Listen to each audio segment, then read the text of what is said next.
Okay, my dudes, it looks like we are live. We are going to be live with an underdog draft very shortly. Hopefully our audio is okay. I should double check this before we start every stream, but I am stupid and we don't.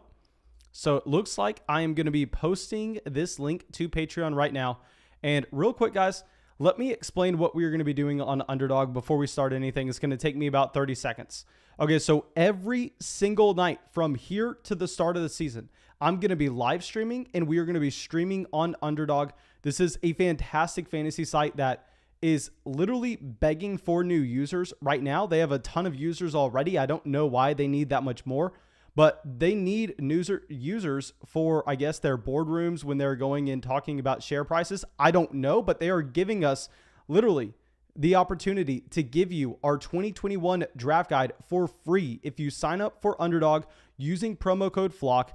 And at the same time, you can hop in these drafts with us.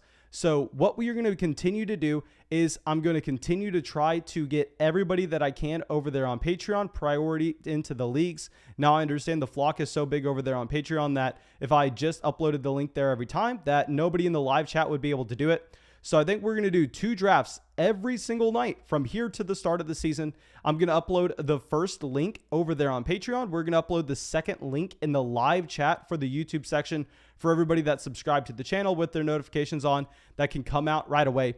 So this first one, we are going to be uploading it to Patreon. Let me publish this post right now. And then the second one we are going to be doing is going to be through the YouTube chat. I'll get y'all that link to make sure that you've signed up with Underdog right now. Make sure you use promo code FLOCK. You not only get our draft guide, but you get a free $25 when you only deposit $10. It's literally the best deal that we could ask for. Okay, so we just uploaded that on Patreon. So now we need 11 people to fill this draft, but I'm sure it's going to fill in literally like 5 seconds. Okay, yeah, we already got people coming in. Let me go through and let me check the general chat real quick. Actually, what we need to do is we need to send out this Underdog link. That way y'all can come in and y'all can join this draft. Okay, so the first one we are going to be doing is going to be a $5 league. And then the second one that we are going to be doing will be a $100 league. This is after the Carson Wentz injury. This is after the Cam Akers, after the Michael Thomas. This is after the Aaron Rodgers news. So much has happened that I really want to dive in and I really want to see where we are going to be drafting these players like a Jonathan Taylor. How far does he fall in this draft? Okay, so we do get the 106 pick here. That's going to be intriguing. And a quick side note also, guys, I actually updated all of our rankings even after the Carson Wentz injury over there on Patreon. So please make sure you go over there and check those out. Put a ton of work into those updates. Let me grab this link for the live chat right here for anybody wanting to get in our next draft. Okay. So also, guys, we're about to pass 50 likes on the live stream already, and the draft hasn't even started. So thank you so much for everybody going down there and dropping those likes. Okay, so let me expand this screen real quick so we can get the entire draft board in here. Let me make sure that I just got to make sure that the stream is kind of optimized real quick. Okay, maybe we need to drag this over. Okay, can we see this team down here? Yep. Okay, so we can see the entire draft board. That is perfect. I'm going to switch it back actually to see the players available at the very beginning. I'm going to try to do a better job this stream of going through and showing the draft board and going back and forth. I mean, just with more precision, I want to say, just so it's a little bit of a smoother experience for y'all. So please, guys, if I'm not showing y'all the draft board when you want to be seeing it, you need to spam the chat. Say, Mason, you're an idiot. Show us the draft board, because there's a 30-second timer on this. So this is a stressful draft to go through. Make sure you're tracking everything, and at the same time, make sure that you actually have the live draft going at the same time.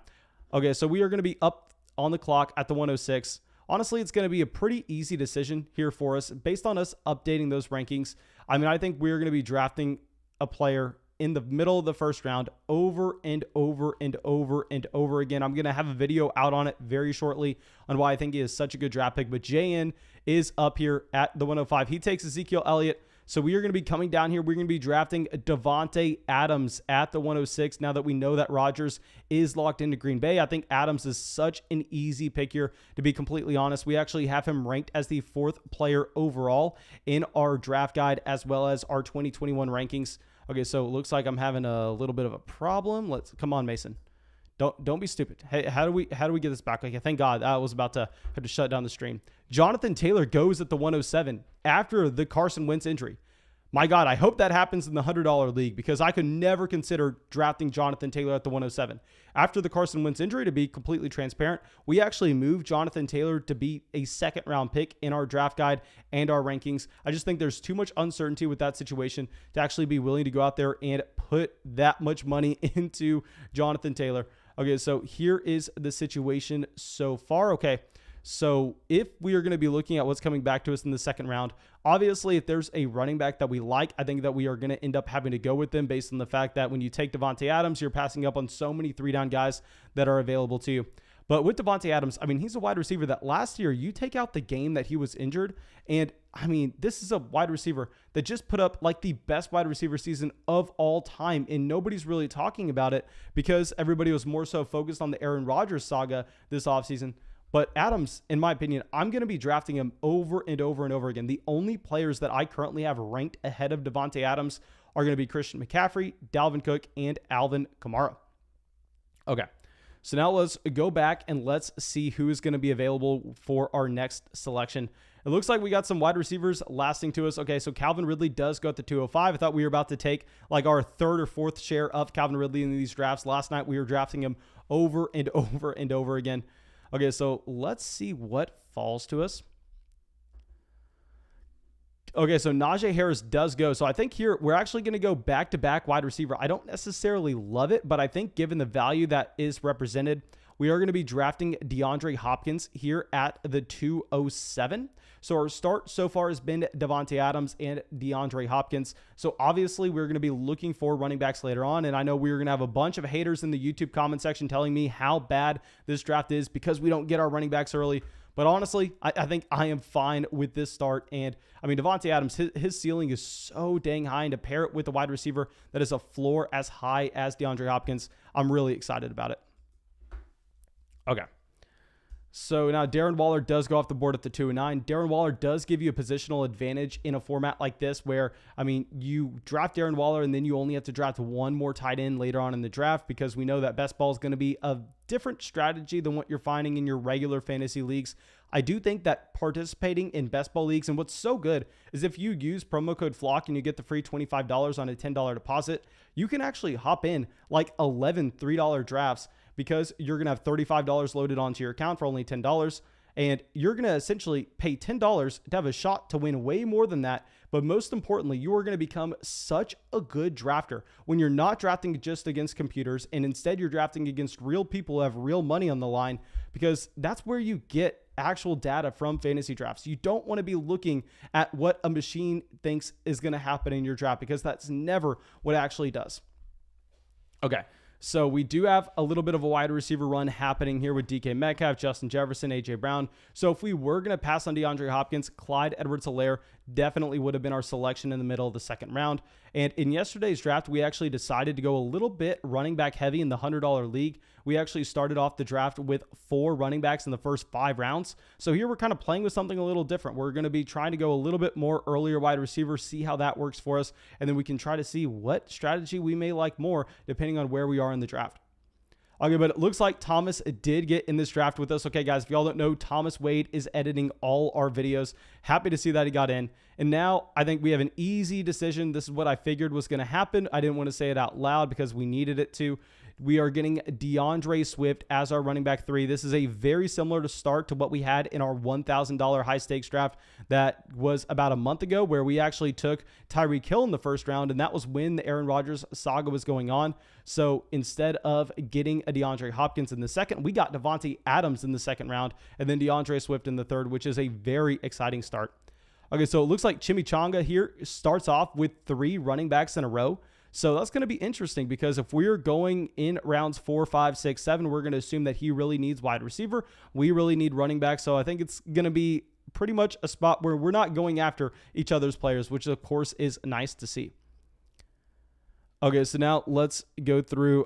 Dillon says, do you prefer Antonio Gibson or Jonathan Taylor? I will say in our rankings that are updated on Patreon, as well as our draft guide, which I said, guys, I mean, if y'all use promo code FLOCK, you have access to our 2021 draft guide. I will send it to you tonight. You just have to make sure you shoot me that DM telling me that you signed up for Underdog, made a $10 deposit, got the free $25, and you're also getting that draft guide. We have Antonio Gibson and Jonathan Taylor ranked back-to-back in our updates, given the Carson Wentz injury.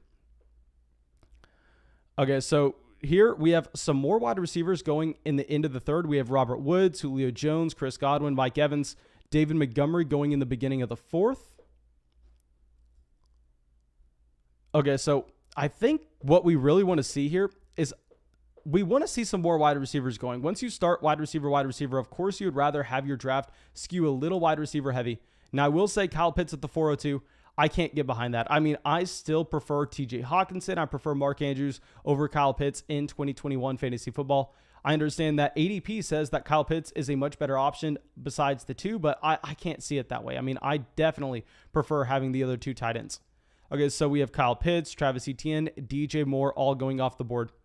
So if we pull up the draft board right now to see who's going to be falling to us, I mean, Amari Cooper with his own injury concerns that you have. So he's targeting a mid-August return, according to this. Okay, so Cowboys president Jerry Jones and Coopers should return to practice mid-August and at least make one brief appearance in the preseason. Okay, so Amari Cooper does go at the 405 anyway. So now we're just waiting on Chimichanga, who took 3 running backs to start, because this is perfect that he took 3 running backs to start. We are desperately hoping that Chris Carson falls to us in the 4th round. So he goes T. Higgins. We get Chris Carson in the 4th. This has been a fantastic start to this draft. We pulled this up so far. We took Adams, DeAndre Hopkins, then DeAndre Swift, and Chris Carson.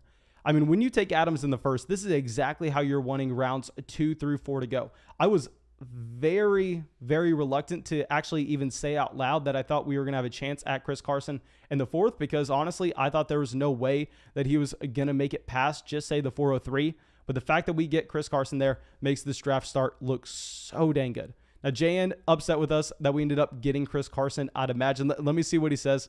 Oh, yeah. JN is upset that we sniped him on Chris Carson, making him take Tyler Lockett.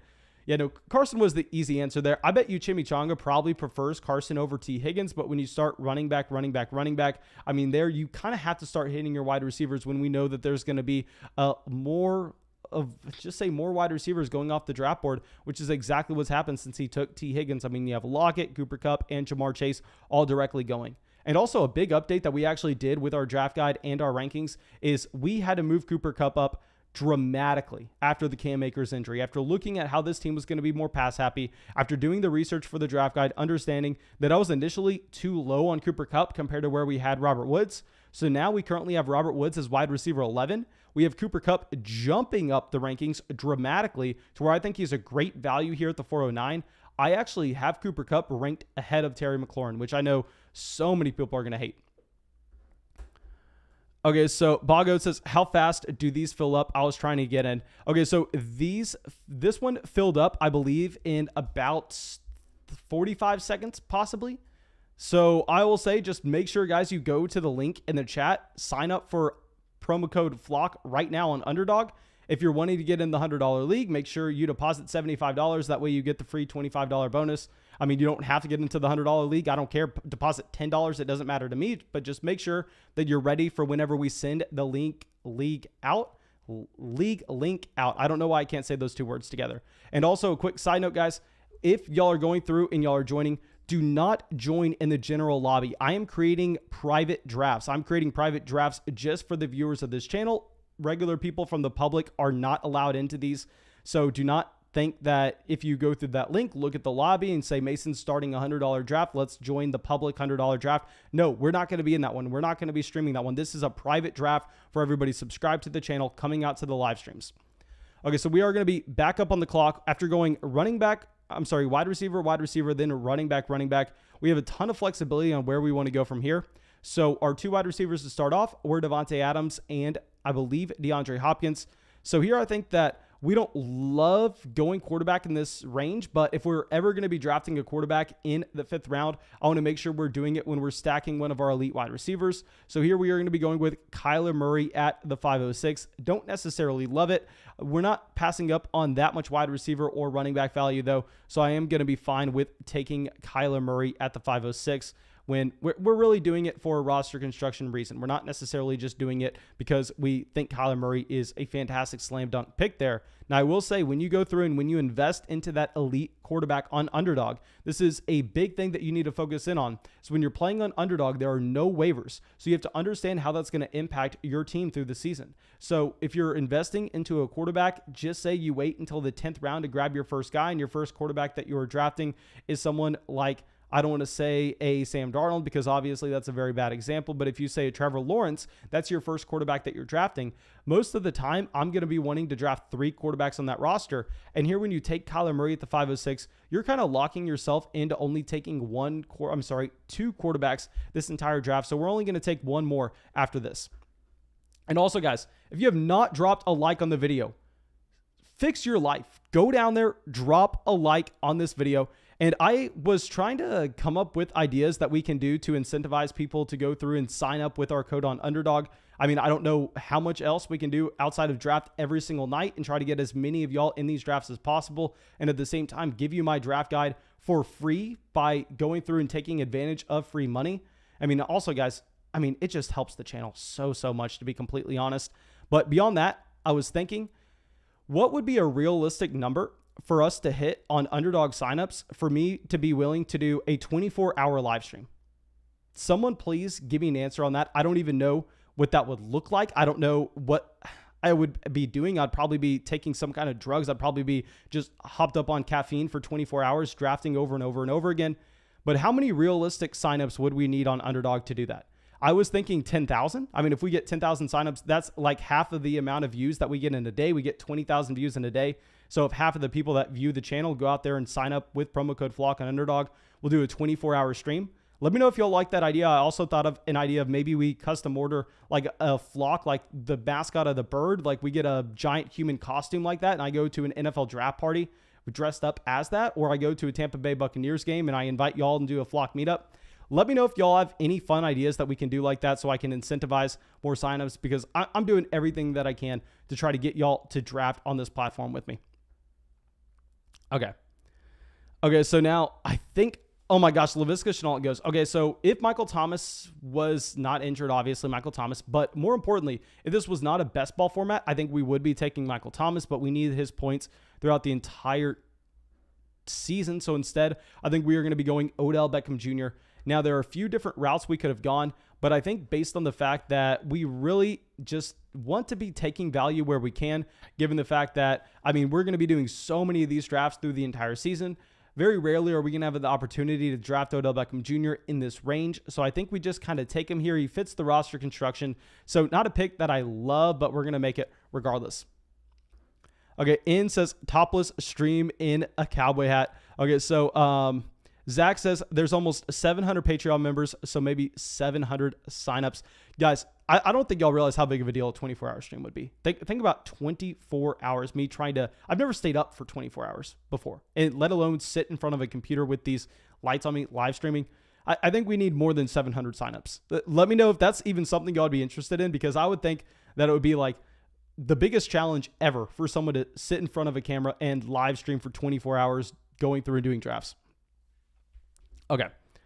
So Connor says, I don't know if I want to see a 24-hour live stream, though. These drafts every night are great. I do like the costume idea, though. Okay, so let me know if y'all prefer the costume idea. And also, we just passed 100 likes on the live stream, so thank you for that. And besides that, I mean, I think that just going through and making a flock costume would be pretty funny, especially if we wore it to the next flock meetup, because that last flock meetup we had was extremely fun. I can't even imagine if I was dressed up as the flock bird. So please let me know what y'all are thinking, because I guarantee you if we get 10,000 signups, I promise you that Underdog would go through and they would make that costume for me. So let me know what y'all think of that, because if we get 10,000 signups, that's half of the amount of views that we get in a single day, and I'm just asking for all season. These are not necessarily me saying we need to get this in a day, but please. And also, by the way, these signups that we're getting today and yesterday, they're counting towards this goal right now as well. So don't think you need to hold out signing up with promo code FLOCK to work our way towards this. Let me know. Leave a comment down below if you're watching this as a video later on. And if you're in the live stream right now, please just come back to this video after we're done streaming. That way you can access the comment section and give me your ideas, because it was, I mean, I was kind of sitting here trying to work, but I was daydreaming of all those ideas at the same time earlier today. Okay, so Chase Edmonds goes right before us. I really wanted Chase Edmonds. Chase Edmonds would have been the perfect fit on this roster. Now, as our wide receiver 4, I really want to take Michael Thomas. I simply don't think we can, though. And I know we're probably going to end up with way too much of this wide receiver through these drafts, but I don't care. I mean, actually, do I do it? Yeah, we're going to take Juju Smith-Schuster. Okay, we're taking Juju. I understand people aren't going to like it as our wide receiver 4 in the 7th round, but he's my guy. I wanted a wide receiver there if we were not getting Chase Edmonds. Chase Edmonds was definitely my preferred target. What we possibly should have done is we should have just said F it, and we should have reached on Chase Edmonds in the 6th round, but you live and you learn. Okay, JN says, do 1 hour for every 1,000 signups. My man, I mean, that is, maybe we'll do like 1 hour for every 100 signups, but that is asking way too much for y'all.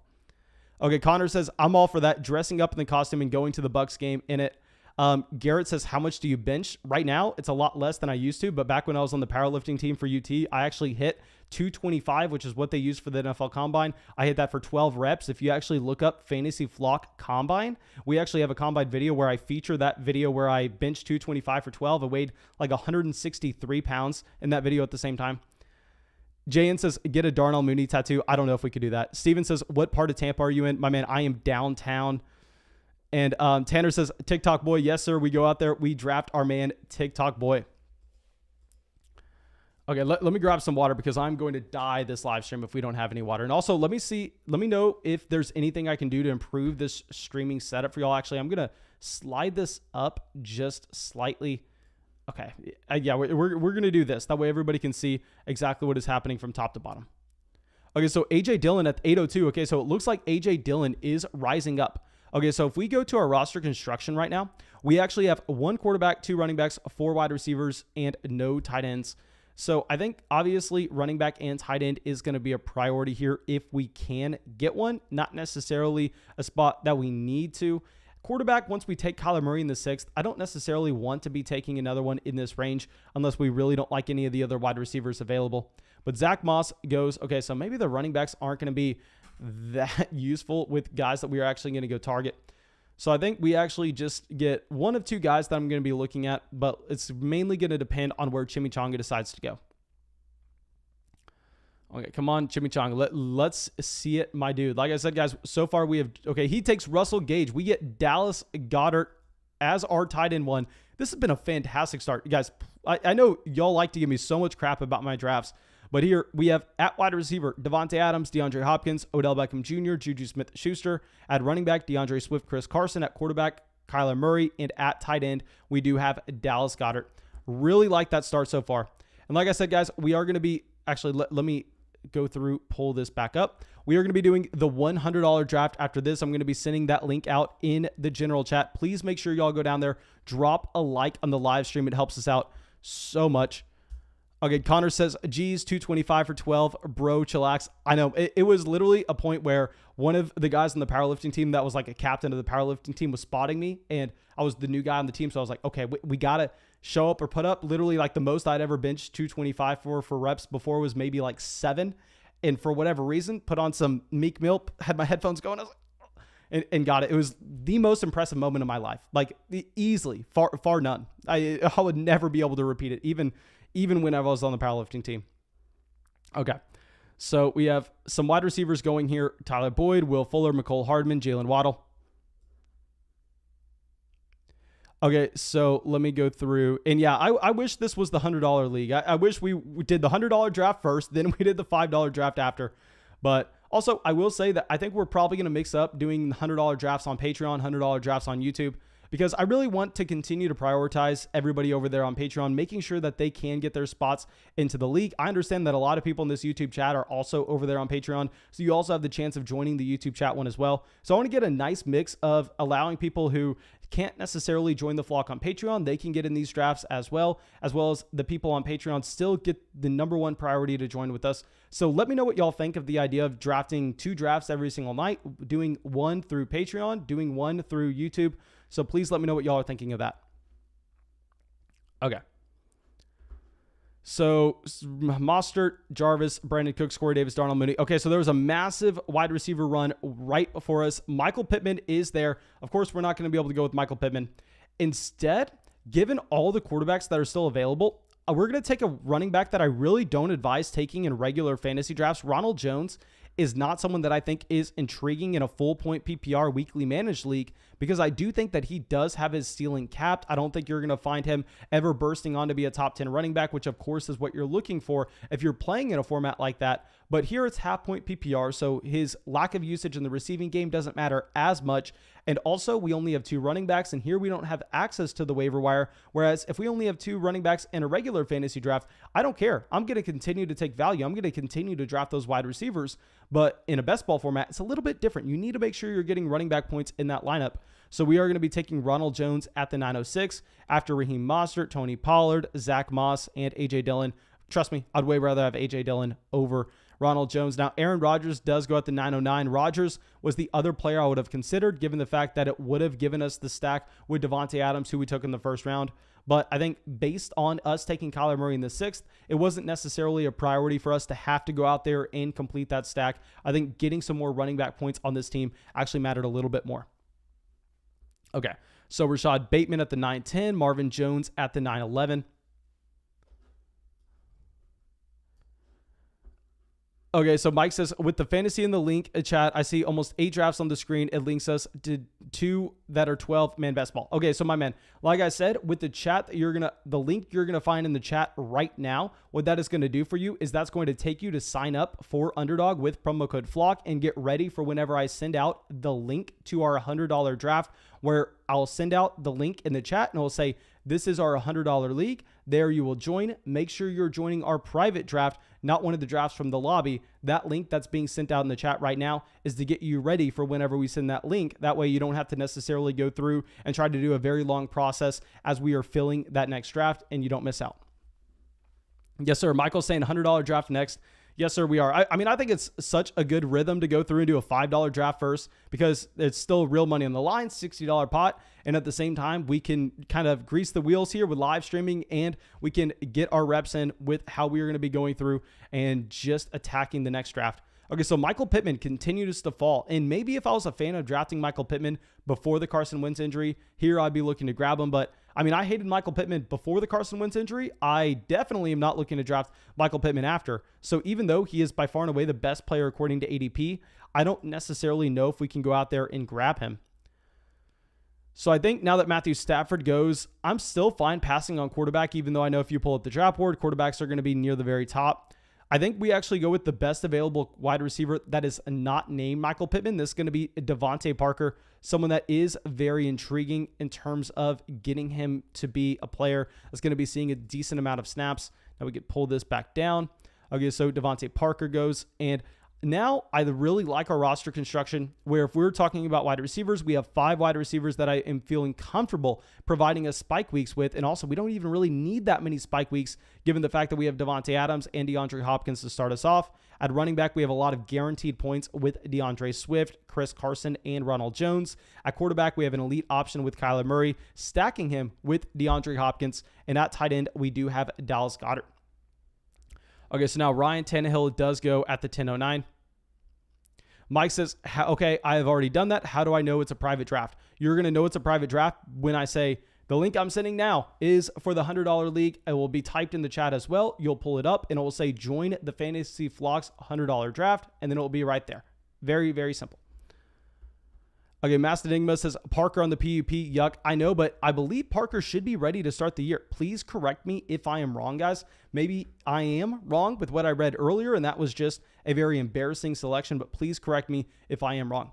And a big thing I forgot to do is pull up this draft on my phone real quick, because I need to pull it up on my phone to make sure that, I'm sorry, not the draft. I need to pull up the live stream on my phone to make sure that we are dropping a like on the stream because it helps us out dramatically and sending it out to new listeners. Okay, So dropped a like on the live stream. Now I'm a good member of the flock.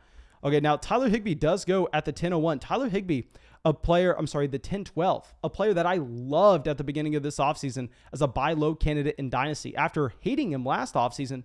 But once you had Gerald Everett leave due to free agency, you had the Matthew Stafford trade coming in. Tyler Higbee was one of the best buy low candidates you could possibly target. But since then, I mean, Tyler Higbee's everybody's favorite tight end target. So all of a sudden, he gets pushed up in a range where I don't necessarily know if I can be drafting Tyler Higbee. In this draft, he was a fantastic value. But in some of the underdog drafts that we were doing yesterday, he was going way too early. Okay, so now we are going to be up in about 3 or 4 picks. So I just want to pull this up real quick, see what direction we are going to be taking this team. Okay, so now we pull. Okay, so we have 1 quarterback, 3 running backs, 5 wide receivers, and a tight end. So we can kind of take this in a few different directions. I see a decent amount of players that I'm intrigued in, to be completely honest. Okay, so I don't really care who Soccer Star or Nash's Cash take here. Because, okay, so it looks like JN better be getting a tight end soon. It looks like JN better be drafting Mike Gesicki, if I'm going to be honest. If he's not drafting Mike Gesicki, he's doing something wrong. Okay, so James Conner does go. Conner would have been one of those players I'm targeting. Okay, so let's see where JN decides to go. And I'm going to be completely honest with this next pick.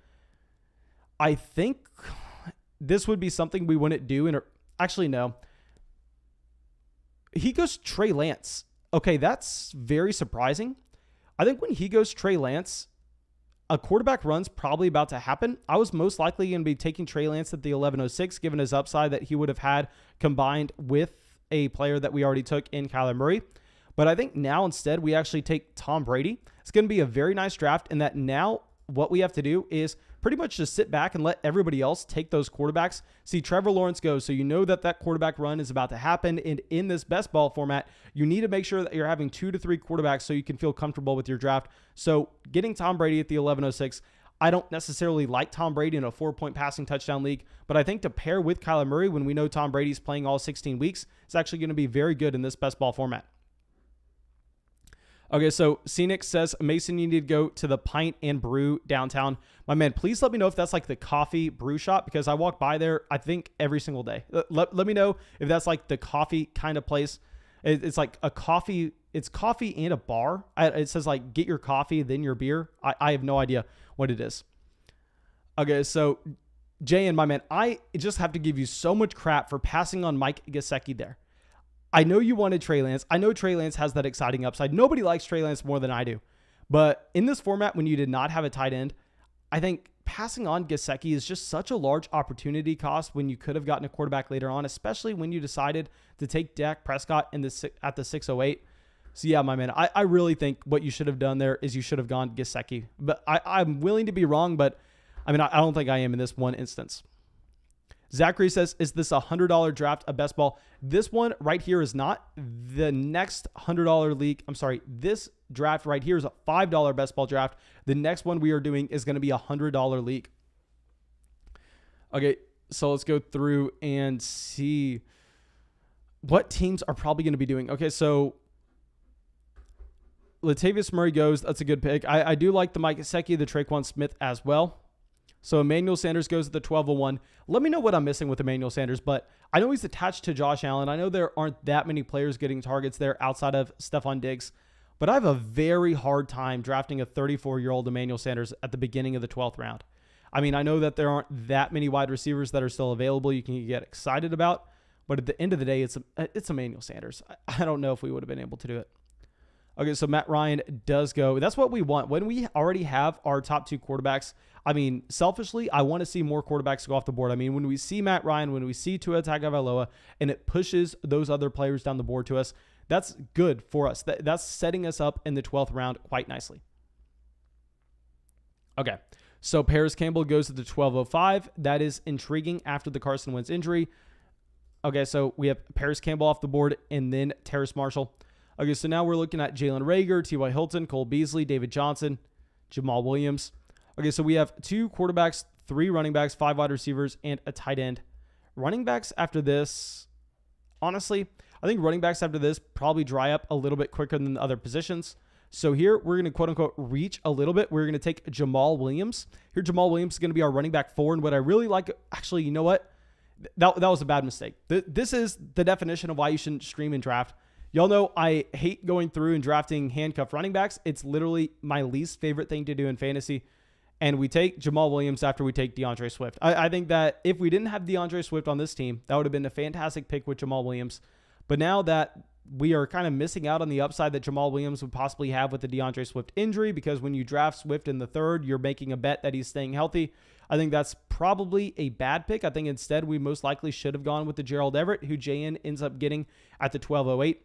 But yeah, or we could have gone with the David Johnson. But that Jamal Williams, I liked it in terms of before we noticed we had DeAndre Swift on this team. But afterwards, I don't necessarily.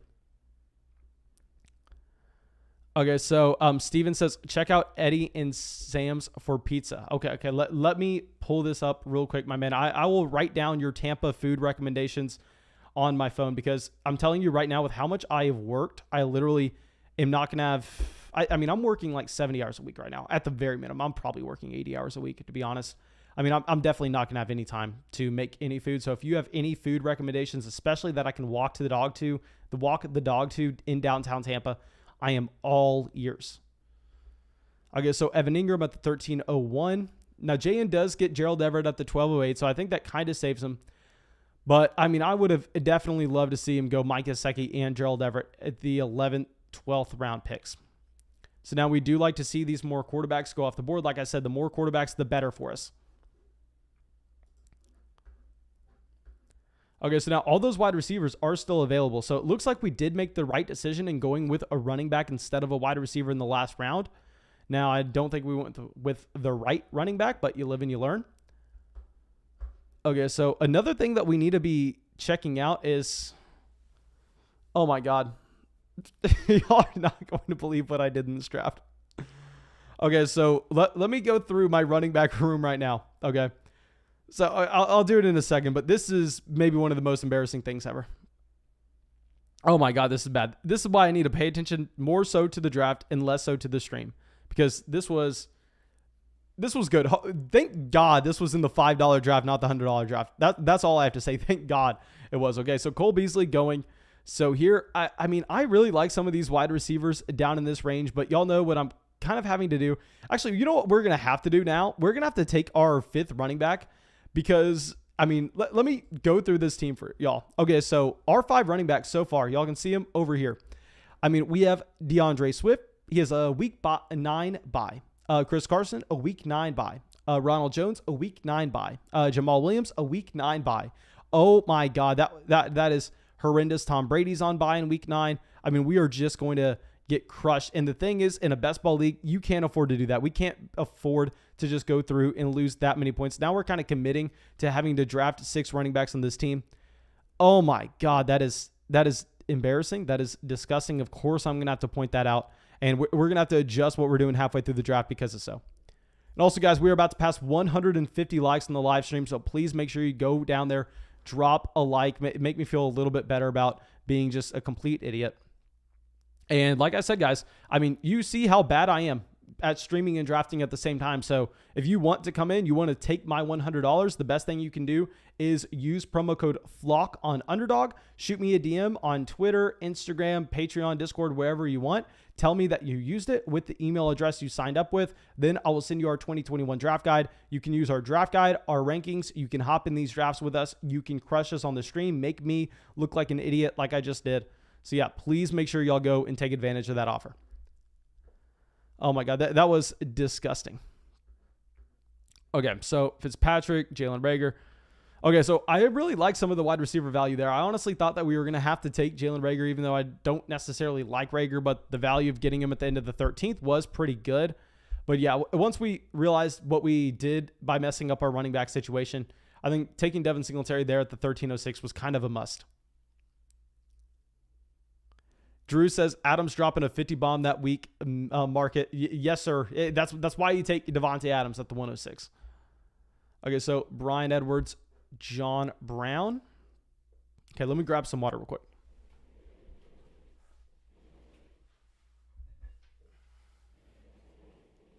And also, guys, the dog is under my desk. I will show y'all the dog. How about this? This is how we're getting likes in the live stream. I'll show y'all the dog. I'll hold her up. Y'all can probably hear right now scrambling down there. If we get 250 likes on the live stream, the dog is popping up. 250. I think that's a reasonable mark to hit. I think that's about 100 more than we have right now. Okay, so now Marquez Valdes-Scantling here in the 14th. Okay, so we're going to be on the clock very soon. Okay, so T.Y. Hilton, Jonnu Smith, Christian Kirk, Brashad Perriman, Hunter Henry. Our man, Carson Wentz, still available. Let's see how far Carson Wentz ends up falling in this draft. Okay, so the big thing here is thank God we took Tevin Coleman because I'm not interested in any of these running backs that are available. So Tyrell Williams does go after Zach Wilson. So here I think we're actually going to take T.Y. Hilton. Actually, no, I guess no Carson Wentz does hurt T.Y. Hilton. I wasn't even thinking about that. Tight ends, I do like some later on, though.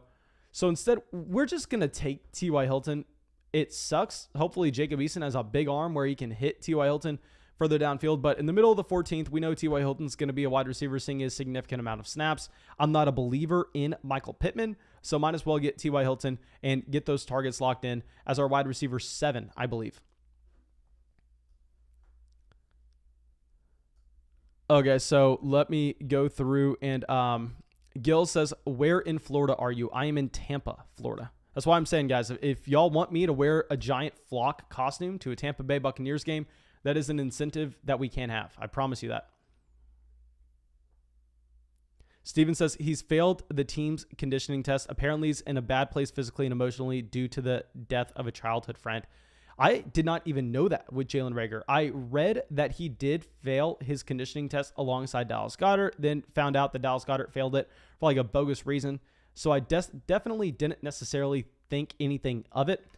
But okay, that is noteworthy that actually happened. Okay, thank God we kind of got that clarified with us.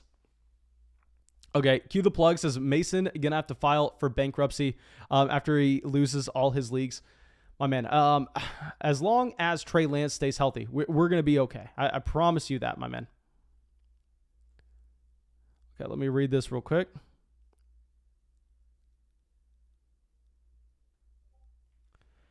Okay, so at the end of this round, we have Brashad Perriman, Amon-Ra St. Brown, Kadarius Toney, Jamison Crowder all going off the board. Okay, so I have no idea why this notes app is popping up and down. Okay, let's cancel that. Let's cancel that. No idea what's going on there. Okay, so we have some more running backs going off. Xavier Jones goes at the 15:01. I mean, I don't want to be the guy to break this news to y'all, but Xavier Jones ain't going to be anything. I'm telling you that right now. He's a 7th round drafted running back that's not impressive in any given way. They're bringing someone else in. I promise you that Xavier Jones is not going to be seeing a significant amount of touches this upcoming season. Okay, so Blake Jarwin at the 15:03. And I love JN's pick here of Jonnu Smith at the 14:08. So now let's see where we're going to be looking at. Okay, so he takes Hunter Henry. Here, I think that honestly, there are a bunch of wide receivers that are kind of the same for me. So what we're going to do is we're just going to take a tight end that we like. Here, we're just going to take Cole Kmet. I know we're taking we're taking him above his ADP. Anthony Firkser usually goes here. But yeah, I think Cole Kmet's actually going to be the player that we want. Okay, we're taking Kmet. He's going to be our tight end 2. I think getting our tight end 2 in the 15th round is definitely ideal. I mean, if we compare it to where some of the other tight ends went, I mean, you had a guy like Robert Tonyan going in the 10th. I definitely prefer getting Cole Kmet in the 15th. Now, what's going to be interesting is late in yesterday's drafts, you actually had a little bit of a quarterback run going in the 16th round. I wonder now that Carson Wentz may not be a part of that, if that gets pushed up at all, because we just know that uncertainty is definitely there. Okay. So let's go through. Axel says, so do you believe in Devin Singletary? I believe that Devin Singletary was the best running back available once we realized that 4 of our drafted 4 running backs all had a week 9 bye. That's how I believe in Devin Singletary, my man. I believe that he's better than J.D. McKissick, if that tells you anything. In the 13th round, I'm completely fine getting Devin Singletary. Okay, so James White at the 15:11. So yeah, this is kind of why we passed on wide receiver, because, I mean, you have these wide receivers falling down the draft board where the guys that are going to be available to us in the 16th round, they're not necessarily drastic difference players compared to what we actually have available to us in the 15th. So I think getting just Cole Kmet here, locking in that tight end, because now that Anthony Firkser is off the board, I mean, you're going to see a pretty big drop-off, in my opinion, to guys like Austin Hooper. So I'm really happy with getting Cole Kmet in the 15th. Now, James White's going to be very interesting just because, I mean, it's a half-point PPR format, so you do think that his targets are a little less valuable. And it's mainly just going to depend on when Mac Jones comes in, because if Mac Jones is starting by like week 3, then all of a sudden, I mean, James White is actually very intriguing. Okay, Steven says, I would like to be in your next league. My man, as soon as we end this draft, I'm going to be going out and I'm going to be going to the general chat and sending out a private link to join our next one. Just make sure you sign up for Underdog right now with promo code FLOCK, and then I'm going to be sending that out after this draft concludes. Okay, so now Chimichanga is on the clock. So he went 4 running backs to start the draft, and then since then he has not drafted a single running back. Now he goes Allen Lazard, which is intriguing. After they draft Amari Rodgers, they bring back Randall Cobb. I think here, a wide receiver that we honestly kind of consider drafting in the last round is definitely going to be our selection with Christian Kirk. When we draft him as our 7th wide receiver, and we spent a significant amount of capital at the beginning of the draft with Devonte Adams and DeAndre Hopkins, I think we're probably done with drafting wide receivers. Here, let me go through. Let me hide my, wrong screen to hide. Let me hide that screen. That way we can show y'all the entire draft board. Let me go back to the top just so people who are just now joining the draft can see how it went. Okay, so we decided to go Adams, Hopkins, Swift, Carson, Kyler, Odell, Juju, Goddard, Rojo, Devontae Parker. And then down here at the bottom, Tom Brady in the 11th, Jamal Williams, Devin Singletary, T.Y. Hilton, Cole Kmet, Christian Kirk. And now here, I think what we are going to do is we're going to draft 1 running back and 1 tight end to finish this draft off, because I think that's exactly how we actually need to go through and round out this roster. Swizzy says, I'm off Allen Lazard now. I just traded him for Paris Campbell in Dynasty. My man, that is, I have no idea how you got a trade like that done. I mean, that is a fantastic deal.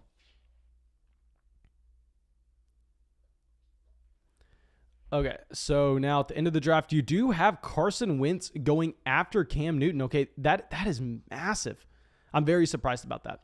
Okay, so Q the plug says, is the $100 league going to be half PPR? Yes, sir. All leagues on Sleeper are half PPR.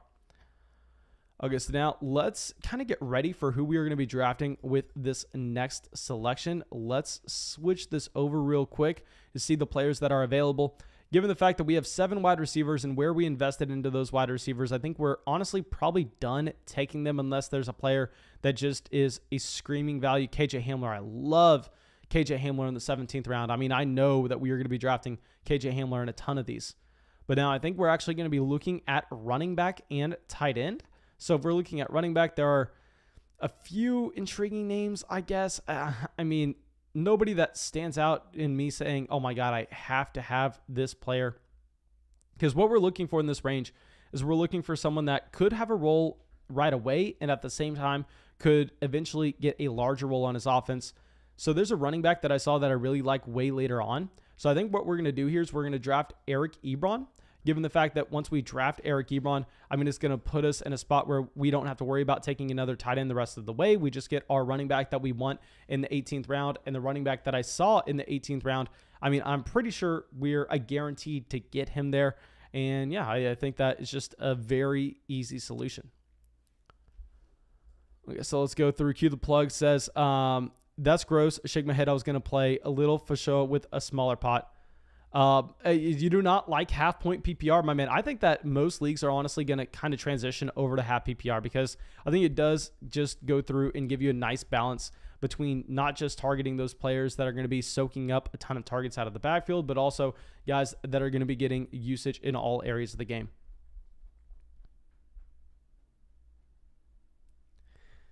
Okay, so now Darrell Williams, Tariq Cohen, Philip Lindsay. Okay, so we do have that running back run going. Salvador Ahmad, Marquez Callaway. Okay, so yeah, we're getting our running back coming back to us. I'm almost certain that we are getting our guy. Now, let me go through, let me kind of recap some of these drafts. I want to see what JN did here. So he actually went out of his way. He got the Dallas Cowboys stack with CeeDee Lamb, Michael Gallup, and Dak Prescott. Really liked the stack that he was able to accumulate there. Also, Tony Pollard. So maybe if you see an Ezekiel Elliott injury, I mean, that team is almost unbeatable. Then down here, he takes Sam Ehlinger. My man, you cannot be drafting Sam Ehlinger in this format. I don't know if you're just doing it for the lulz, but oh my, guys, please do not be following his example. Don't think because you saw Sam Ehlinger go in this draft before Jared Goff, my God, that you can do that in any of your own drafts. Okay, so we need to see what players are about to be available to us. Okay, so Dimey Brown is just a screaming value here. But a big thing is when we start our draft with 7 wide receivers, maybe we can take another. I just think that when we set ourselves up with 4 running backs that are on the same bye, that we really can't go with another wide receiver here. Dimey Brown is such a good value, though. Instead, we are going to be going way down the draft board. We're going to get someone that I think can maybe win the starting job in New England in Ramondre Stevenson. Really like the value that we're getting him here. I mean, another running back I would consider would be Kenneth Gainwell, Samaje Perine. But no, we are going to be going with Stevenson, even though I know a lot of people would most likely prefer to see us go with Kenneth Gainwell. Okay. So what I'm going to do after we end this draft is I'll go through, show the entire draft board. Then I'm going to switch over. I'm going to set up our $100 draft, and we are going to get that going. I'll send that in the live chat. I'm going to send it out on Twitter. I'm going to send it out on Discord just to make sure that sucker fills. And yeah, it's going to be very clear where the $100 draft is. I'll type it out in the chat on YouTube saying join our $100 draft right here. And I'm going to spam this message in the chat as well. Okay, so I'm going to spam the $100 chat one. You're going to see it over and over and over and over again, so you're not confused on where you need to go. Okay, so let me go back to the full draft board real quick to show everybody how this went down. And yeah, let me just scroll through here slowly so anybody can take a screenshot where they need to. And then we can switch this back over to the full screen as I set this up. Literally just going to take me about 5 seconds to get this $100 draft going. And what I need from all of y'all is I need good thoughts, good prayers sent our way for us to get the 101, for us to get a Christian McCaffrey. I almost said Saquon Barkley. Of course, we're not drafting Saquon Barkley at the 101. But a big thing is, guys, I mean, I'm fine giving y'all the 101. I'm fine taking the 106, the 107 in a $5 draft. But when we're getting into this $100 draft, if there was a way that I could rig it where we would get the 101 every time, I would. It would be pretty obvious, but I would do it regardless. Here, we're going to create this private draft. I'm going to spam this out. Okay, so we just created it. Let me grab this link. And this link is going in the general chat right now, my dudes. Hopefully, we see Fantasy Flock Network get the 101, get Christian McCaffrey. Okay, so I just sent that out right now. Let me go through, and I'm actually going to send out a tweet with this as well. Probably send it out in the Discord chat. Okay, so we just sent that out in the Discord chat. Let me notify people in the Discord chat that okay, actually, it looks like it's filling a lot faster than I thought. Let me see if we're going to have to notify people in the Discord chat. I don't even think we're going to have to send this tweet out. Okay, so we have 1, 2, 3, 4, 5. Okay, so we have 6 people signed up for this league so far. Guys, make sure you go over, make sure you hop in if you can. And it's going to be really fun. Like I said, I mean, we're trying to rig it on the back end right now so I can get the 101, but I don't know if that's actually possible. Okay, so we are going to send that in the Discord chat. Going to send this on Twitter.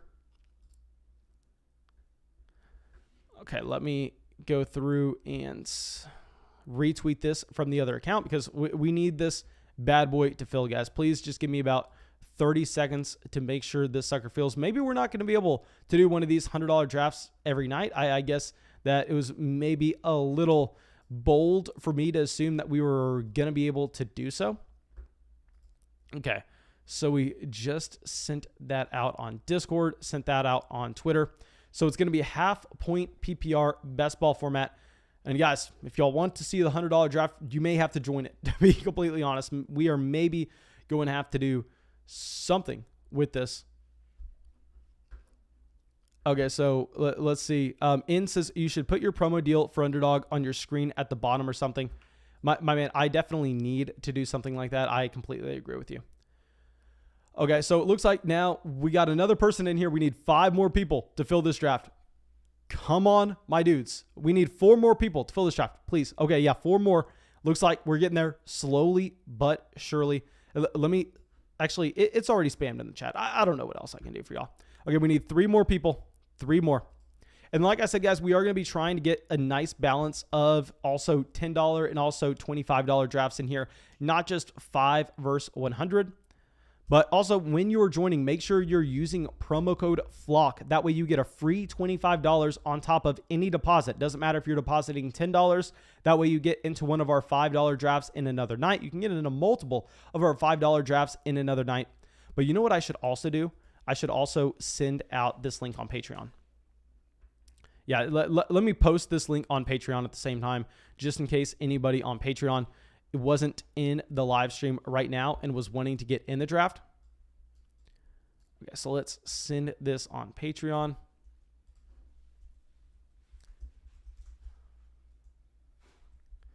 Okay, yeah, so it looks like we need 3 more people. I'm going to send that out right now.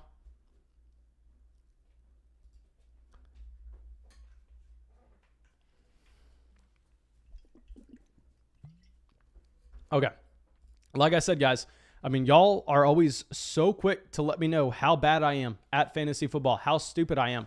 Well, this is your shot to come in and prove that you can beat me. I'm doing this every night, posting up my own money because I know that I'm better than the majority of the people in this live chat. I know that I'm willing to come out here and to put my money where my mouth is and beat y'all down. So we have 2 more spots available in this draft. I'm sure that this is going to be filled in maybe 20 seconds. Okay. And also, guys, I see we are about to close in on 200 likes on the live stream. If y'all want to see these drafts fill a little quicker, I bet you the best way you can see that filled a little quicker is not by joining, but also by going down there and dropping a like on the stream so we get recommended to some new listeners. So thank you, my dudes. Now, we are full. Let's go. Back-to-back $100 drafts in back-to-back nights. Okay, so we get the 106 yet again. Of course, we get the 106. I try to call up Underdog. I try to tell them that we desperately needed the 101 here, that we haven't gotten the 101 in any of these drafts so far. I guess they haven't heard any of my complaints. We are picking in the middle yet again. And what is so funny is at the beginning of this offseason, when I continuously mock draft, the majority of those mock drafts I actually did from the 106.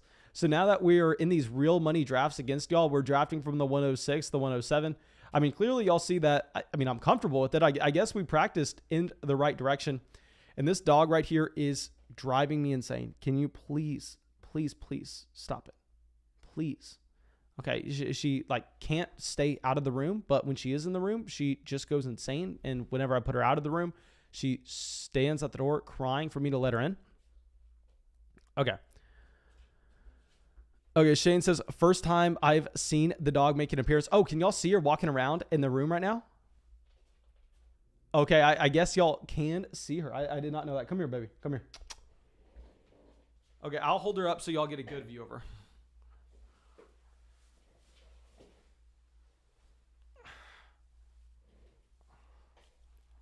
Okay. Okay, as y'all can see, she's out here telling y'all exactly what you need to be doing in your fantasy drafts. And it looks like Sphinx may be timing out of the 101. Please give him anybody but Christian McCaffrey. Okay, I'm assuming maybe kind of timed out to troll us there, getting CMC at the 101, Dalvin at the 102. I wonder if this is going to be a very similar start to what we actually had in the last draft. Alvin Kamara at the 103. Let's see if we are going to be going with Devonte Adams again at the 106. I'd be fine doing it. Like I said, he's actually my 104 in drafts if you pull up my rankings. Okay. So let me see. Yeah, we're most likely going Adams because I'd be surprised if people decide to go with Adams over some of these running backs in Derrick Henry, Ezekiel Elliott, or Saquon Barkley. Okay, so Derrick Henry does go at the 104. So let's see where Genius decides to take this. Q the Plug says, did she get a free draft guide referring to the dog? Oh my God, of course we do not get Devonte Adams. So here, because we kind of need to split our ownership through these drafts, I mean, what we decided to do in a draft a few days ago is we actually decided to, in a draft last night is when we were in the same spot. We went with Saquon Barkley. This time, I think we actually go with Ezekiel Elliott, just understanding that the majority of the times we are going to have an opportunity to draft Saquon Barkley at the 108, the 109. We're never going to get that chance with an Ezekiel Elliott. So if we're taking him here at the 106, I don't love the pick, but if you're trying to go through and make sure our ownership percentages match up and we're getting good prices on players, I think Zeke is fine at the 106. I definitely would rather have Devonte Adams, though. I mean, it isn't even remotely close either. I'd rather have Devonte Adams. Okay, so Zachary says, how do we get the draft board on Underdog? You press this little board right here. Okay, so Tyreek Hill at the 107. Jason says Ridley on the comeback. You know, my man. Okay, so I am sorry. I have no idea why we're not here. I'm sorry. That is fixed, my dudes. Okay, so you have Tyreek Hill, Austin Eckler going off. So yeah, you have Saquon Barkley falling. I mean, that's kind of why we passed on Barkley, because I think in a vacuum, I do prefer having Saquon Barkley over Ezekiel Elliott. But when we're going to do 200 of these drafts, I can't necessarily be drafting Saquon Barkley over Ezekiel Elliott at the 105, 106 every single time. Because if that would happen, I would literally never draft Ezekiel Elliott in a single draft ever, and I'd end up with having like 25% Saquon Barkley. And I mean, we ended up having like about 50% of Cam Akers across all our dynasty leagues. Y'all know how many dynasty leagues I'm in, how much money I put into dynasty leagues every single offseason. And that kind of blew. I mean, Cam Akers was, if not my most owned player in dynasty, he was definitely my most owned player from the top end of drafts. I can't live that again. So here we're going to go with Ezekiel Elliott. We're going to mix it up slightly. But after we go Zeke, you got Tyreek Hill, Stephon Diggs going off, some running backs in Austin Eckler and Saquon Barkley. Okay, so Jonathan Taylor at the 111. Okay, so it's funny that Jonathan Taylor is going faster in drafts tonight than he is actually going in drafts last night. And this is after the Carson Wentz injury. Okay, so that is definitely notable that we do have Jonathan Taylor at the 111. Now, Antonio Gibson at the 112. Okay, so Travis Kelce is just a massive value at this point. I mean, I almost consider taking Travis Kelce at the 106 given this format. Swizzy says, how delayed is the stream? My man, I don't set the delay. I set no delay, but I know that there is a slight one. I think maybe it's like 10 seconds. I wish there was no delay at all. I wish I'd be able to see the live chat and just be able to talk and reply, but I think it's like a 10-second delay. I could be wrong. Okay, so let's go through and let's see if we have anybody that we recognize their names from. Okay, Zachary Link, recognize the name. Hero Killer, recognize the name from Patreon. Okay, Raw. Okay, so this is Raw's back-to-back $100 league with us. I believe he was in the $100 league last night. I know that he is in our current Flock Dynasty Patreon startup that is undergo right now. So, I mean, that is very interesting that he is just firing these drafts with us over and over and over again. My man, I'm happy to have you out. Okay, KFM says, Mason, I have the third pick in a 12-person full PPR. Am I crazy for wanting Devonte Adams? My man, I prefer having Dalvin Cook and Alvin Kamara over Devonte Adams. But, I mean, I have Adams at the 104 in my rankings. I mean, I'm going to be ending up with a ton of Devonte Adams, so I can't blame you if that's where you decide to go. Okay, so at the 207, it looks like Deandre Hopkins goes right before us. So now we're going to be looking between Joe Mixon, DK Metcalf, and Darren Waller. I mean, I guess we could also be looking at Clyde Edwards-Helaire, but it's a very similar situation where I think we're going to be able to get CEH later in some drafts. Okay, so here, let's see what happens with Gelder. Okay, so he took a wide receiver in the first. He took our man in Devonte Adams. He goes Joe Mixon here. Okay. That puts us in a difficult spot because I was kind of hoping Joe Mixon was going to fall. We could get Clyde Edwards-Helaire. I think that's what we're going to do. I think we're going to start this draft with Ezekiel Elliott and Clyde Edwards-Helaire in the first and second rounds. I don't necessarily love it, but we're trying to set ourselves up later so we can hammer in wide receiver value. If we would have had access to a Calvin Ridley or a DeAndre Hopkins, we would have been going with them at the 207 instead. But, I mean, DK Metcalf is going to be a tier down for us. So, yeah, we're going to be going Zeke, Clyde Edwards-Helaire. Maybe we have a similar start to what we had last night where we actually went with 4 running backs extremely early and then didn't draft another one. for a good while. So it's going to be interesting to see this over the next few rounds. Okay.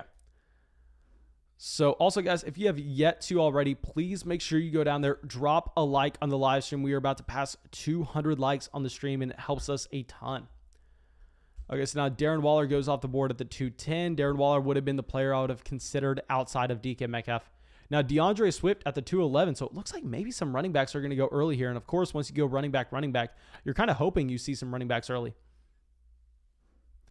Okay, Jason says, we are on the same page with Zeke and CNC with how this has developed. See you going Murray round 3 now. Okay, so Murray round 3. What are you talking about, my dude? Let's see you if you go Murray round 3 now.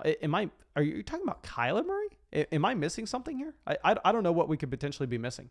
Okay, so Sphinx does decide to draft DK Metcalf at the 212. Maybe Sphinx is auto-drafting. I have no idea if he's auto-drafting or not, but I mean, this is a $100 league. Maybe he's just setting up his queue and he doesn't necessarily know how to press draft. I mean, but I believe DK Metcalf was the best player available according to ADP. And if you're starting your draft as an auto-drafter with Christian McCaffrey, DK Metcalf, I mean, it could be significantly worse. Okay. So he takes Justin Jefferson at the 301 as well. Okay, so it looks like Sphinx may be auto-drafting, and he definitely has the best start out of anybody here after pulling the 101. I'm just pissed we haven't got the 101 yet. Okay, so if we're going to be pulling this draft board up, see, there are just so many wide receivers that look valuable here. And that's mainly why I decided to pass on DK Metcalf, because if we are going to what's going to be available in round 3, it's going to be wide receiver. And I really wanted to make sure that we could go through and we could take advantage of that and didn't necessarily feel the need to reach on a running back if we didn't like one for a value. So Keenan Allen does go at the 303. He would have been my top wide receiver we would have been targeting. Now let's see where this AJ Brown owner goes. So he actually takes Derrick Henry and AJ Brown. So it's going to be very interesting to see if he goes out of his way and he ends up getting Ryan Tannehill on that team. Okay, so Zeke, Clyde, Edwards-Helaire. Now, wide receiver, y'all know I'm not drafting Terry McLaurin. That ain't happening. So let's see if we get the wide receiver that we want. Genius is one spot away. I'm not considering drafting a tight end. I'm not considering drafting Patrick Mahomes here. I mean, maybe we technically could, given the fact that we have Clyde Edwards-Helaire and we would get a stack, but no, I don't want to. We're going to get Allen Robinson here as our wide receiver 1. I have Allen Robinson in a clear tier ahead of Terry McLaurin if you pull up our 2021 draft guide. So yeah, I mean, Allen Robinson there at the 306 is going to be a very easy answer for me.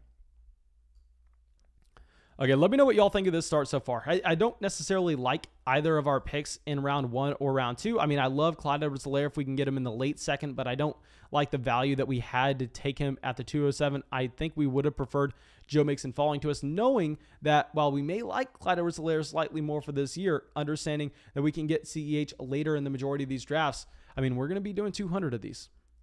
Okay, Wildcat says, why do you not like Terry McLaurin? I have made videos on why I think that Terry McLaurin should not be considered as a draft pick over Allen Robinson, over Robert Woods, over CeeDee Lamb, over Keenan Allen. I can't even think to draft Terry McLaurin over any of those wide receivers. I've made multiple videos on the channel for it. I talk about it in the 2021 draft guide. Literally just search up Fantasy Flock Network, overrated wide receivers, or do not draft wide receivers, or anything of the sorts. And I'm sure that Terry McLaurin's going to be the number 1 guy that I'm talking about there. And I understand he's a very talented wide receiver, but I think if you actually hear out my argument in depth on it, you're going to have a little bit more of a nuanced take, even if you don't necessarily agree with me. Okay, so Jason hates our Allen Robinson selection. No, I think Allen Robinson at the 306, you look at the fact that with Allen Robinson, this has been a wide receiver that has been consistently a low-end wide receiver 1, high-end wide receiver 2 every single season outside of the year that he was coming back from the torn ACL. He has done this with Blake Bortles. He has done this with Mitchell Trubisky. He has done this with Nick Foles. Now, all of a sudden, he gets the best quarterback play of his entire career, still in his prime. I mean, we've seen the production over and over and over again. Are y'all just bored with Allen Robinson right now? What's the reasoning and why he isn't a good draft pick at the 306? I mean, I love Allen Robinson at the 306. I think with the Amari Cooper injury, there's no argument to be made for any of those other wide receivers in that range. Okay, so Julio Jones at the 312. So Mahomes at the 311 is intriguing to stack with Jonathan Taylor, Calvin Ridley. I mean, I guarantee you Hero Killer was definitely wanting Mahomes at the 312 to get with Travis Kelce. Okay, so Godwin at the 401. I love that Chris Godwin value. Okay, so everybody making fun of our Allen Robinson selection, guys. I have a very easy explanation for y'all. If y'all think y'all can come in and y'all can beat me in these drafts, wait till you hear the deal I got for you. What if I told you that if you go use promo code FLOCK on Underdog, not only are you going to get a free $25 when you sign up automatically that you can use to play against me, but at the same time, you're going to get access to my 2021 draft guide and rankings. Even if you think I'm an idiot, even if you think that I'm stupid, you can pull that up and you can look at my rankings as you draft against me to guarantee you that you have a better shot. But I promise you, I'm going to end up beating you in the long run in these drafts anyway, which is why I'm willing to come out here and I'm willing to live stream every single night, because I know based on our previous 6 years of being profitable at a high volume in fantasy drafts, that I'm going to crush y'all. It's that simple. I don't care how much of an advantage y'all have in terms of having my rankings. When it comes to roster construction, I definitely think that I have an edge over everybody in this live stream. Of course, there's going to be a few people in this live stream out of the, say, 300 people that are here that are definitely better than me. But I think out of the majority of the field, I'm going to be crushing y'all. So I invite y'all, I encourage y'all to come out here and try to beat me if you can. Okay. So now we are going to be up in one pick. Honestly, a ton of wide receivers that are intriguing here. And I think once Kyle Pitts goes off the board, I cannot get behind that Kyle Pitts selection. I think we easily take Mike Evans here. I mean, he's going to be our wide receiver 2 on a team that we have Ezekiel Elliott, Clyde Edwards-Helaire, Allen Robinson, and Mike Evans. So a very balanced start so far for this draft. And if we're talking about stacks later on, we can try to target a Justin Fields. We can try to target a Tom Brady. I mean, maybe even a Dak Prescott, but I think that's reaching just slightly.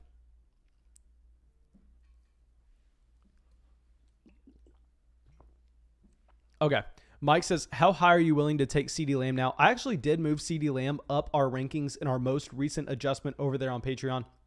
And we moved him up. I believe he was previously below Chris Godwin was the wide receiver. I moved him up over. So now I think that where he's been going in the early third round is completely fine. We've been high on CeeDee Lamb all offseason. Okay, so DJ Moore, T. Higgins. Okay, so TJ Hawkinson. I really do like the TJ Hawkinson value at the end of the fourth compared to Kyle Pitts and Mark Andrews both going before him. But it looks like we just have a lot of wide receivers going off in this round, which is what you should expect in the 3, 4, 5, 6 range. I mean, this is just going to be where you're slamming wide receiver over and over and over again. Okay, so Sphinx, yeah, this man is definitely on auto draft. He's either on auto draft or he is setting his queue and doesn't necessarily know how to draft. I'm going to be interested to see what kind of roster construction Sphinx actually gets in terms of how many quarterbacks, how many tight ends. So they give him Tyler Lockett at the 412, which is a fantastic start. It's going to be really funny when they auto him Russell Wilson at the 6th or 7th round. I mean, this is a really good start if you're talking about an auto draft team. Okay, so it looks like he's not auto drafting because that's way before the clock went off. He gets Kyler Murray at the 501. Aaron says Mason likes CeeDee Lamb because he's an OU fan. My man, I will admit that CeeDee Lamb, watching him play against the University of Texas in the Cotton Bowl in 2019, that was the best game of football I've ever seen live. I mean, the best performance from any football player I've ever seen in person was CeeDee Lamb in that game. So maybe I'm biased because of that, my dude. I will completely admit that. Okay, so Jamar Chase at the 503. So it looks like Raw here's maybe setting himself up with a stack to go with the Bengals later on. I love this start that he has. An elite running back, an elite tight end, hammering in wide receiver value here. Way better than the start that we were able to accumulate. But looking back on it, I mean, I think we really just got stuck in a dead range where in the first round, maybe we could have gone with Tyreek, but at the end of the day, I think that would have pushed us in a difficult spot in the third. Maybe let me know what y'all would prefer here. Would you prefer Ezekiel Elliott and Allen Robinson, or would you prefer J.K. Dobbins and Tyreek Hill? I think that's a really easy way to evaluate what we have done so far in terms of the 2v2 decisions we've had. Okay, so now in the 5th round, we got Jacobs, Mike Davis, Travis Etienne. I think given the fact that this is actually going to be a half-point PPR format, while I'm completely fading Josh Jacobs in a full-point PPR, especially when you have access to the waiver wire, I think in this format, I'm fine taking Josh Jacobs in the 5th round. So our start so far is going to be Zeke, Clyde Edwards-Helaire, Allen Robinson, Mike Evans, and Josh Jacobs. Okay, so let's see what's going to happen after this. I'd imagine we get back to seeing more wide receivers go off the draft board. Okay, let me check the general chat real quick. Mike says, how we feeling about OU and Texas leaving the Big 12? A little off topic, but I would love to hear your input. My input is, how insulting is it that the semester after I graduate, that all of a sudden the University of Texas is in discussions to go to the SEC? I know it's not supposed to happen for a few years, but who knows when it actually does happen? I mean, I'll have to talk to my UT correspondent in JN. I mean, could they have not done this 5 years earlier? Could I have not had the chance to watch UT play Texas A&M, UT play Alabama? I mean, instead I had to watch them play Iowa State. I had to watch them play Kansas. I had to watch the University of Texas play Kansas. I had to watch us go to overtime with Kansas. I mean, my God. Okay, Steven says, the start flock isn't great. I'm not going to lie. I'm not saying you did anything wrong. The only thing I wish you did was take Najee. See, this is what I'm saying. I completely agree, man. I think our start through 2 rounds with Ezekiel Elliott, Clyde Edwards-Helaire, I'm not in love with either one of those picks, to be honest. I mean, I would love CEH in the late 2nd, but the problem is, if I go through and we look back at the draft, I don't necessarily know if I change anything. I think that, if anything, I hate to say this, we just kind of got unlucky with how the draft broke and how we were really in a dead range of the draft. But please, if y'all have any other opinions on where y'all think I could have actually changed this, I think that we did the best with what we had. I mean, if y'all do say that you would prefer having the combination of Tyreek Hill and J.K. Dobbins versus Ezekiel Elliott and Allen Robinson, I mean, that is a fair thing to say. But I think for now I think we're just going to be sitting here and saying, well, it kind of sucks with what ended up happening. Okay, I'm going to have to go yell at my dog real quick because she keeps barking.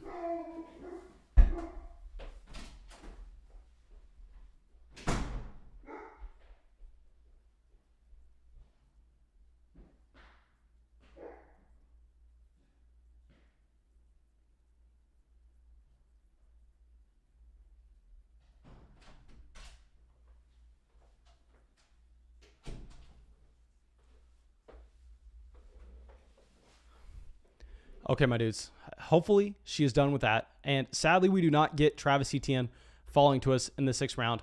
That would have been fantastic. Okay, so White says, let us vote on the next pick. My man, I would possibly let y'all vote, but the thing is, it's a 30-second timer. I mean, I don't think that's actually going to go well if we are trying to get that set up. Okay, so let me pull up the draft board. Okay, so Dak Prescott does go at the 605. Okay, so running back, you have Javonte Williams, wide receiver, Cortland Sutton, DJ Chark, Deebo Samuel, Michael Gallup, Tyler Boyd. This is going to be interesting. Liam says, okay, let me check the buys. Oh, okay, we're doing much better in this draft on the bye weeks. I will say that. Okay, so I think what we actually do here is we take Javonte Williams at the 607. It's either between Javonte Williams or DJ Chark for me. I think we go Javonte. We're going to go Javonte Williams. This is a completely different start than what we've had. Now, here's where you actually can criticize me, because I think with what we did in the previous 5 rounds, it didn't look that pretty, but I think based on the options we had, I mean, we didn't necessarily have the potential, in my opinion, to really go anywhere else besides what we did. Now, taking Javonte Williams at the 607, that's where we kind of gave up some opportunities to go and get another wide receiver, but I mean, I like the draft pick. Let me know what y'all are thinking. This is where I'm willing to hear your criticism, because, I mean, here, I think you could have gone in multiple directions, where earlier in the first 5 rounds, I think we were kind of locked into one path. Okay, so Daniel hates the Javonte pick. Santiago says he likes it. And, okay, so y'all are saying should have grabbed Trey Sermon over Javonte Williams. Are you kidding me? That makes literally no sense whatsoever. I would never consider taking Trey Sermon over Javonte Williams. Okay, I'm going to have to go yell at this dog one more time.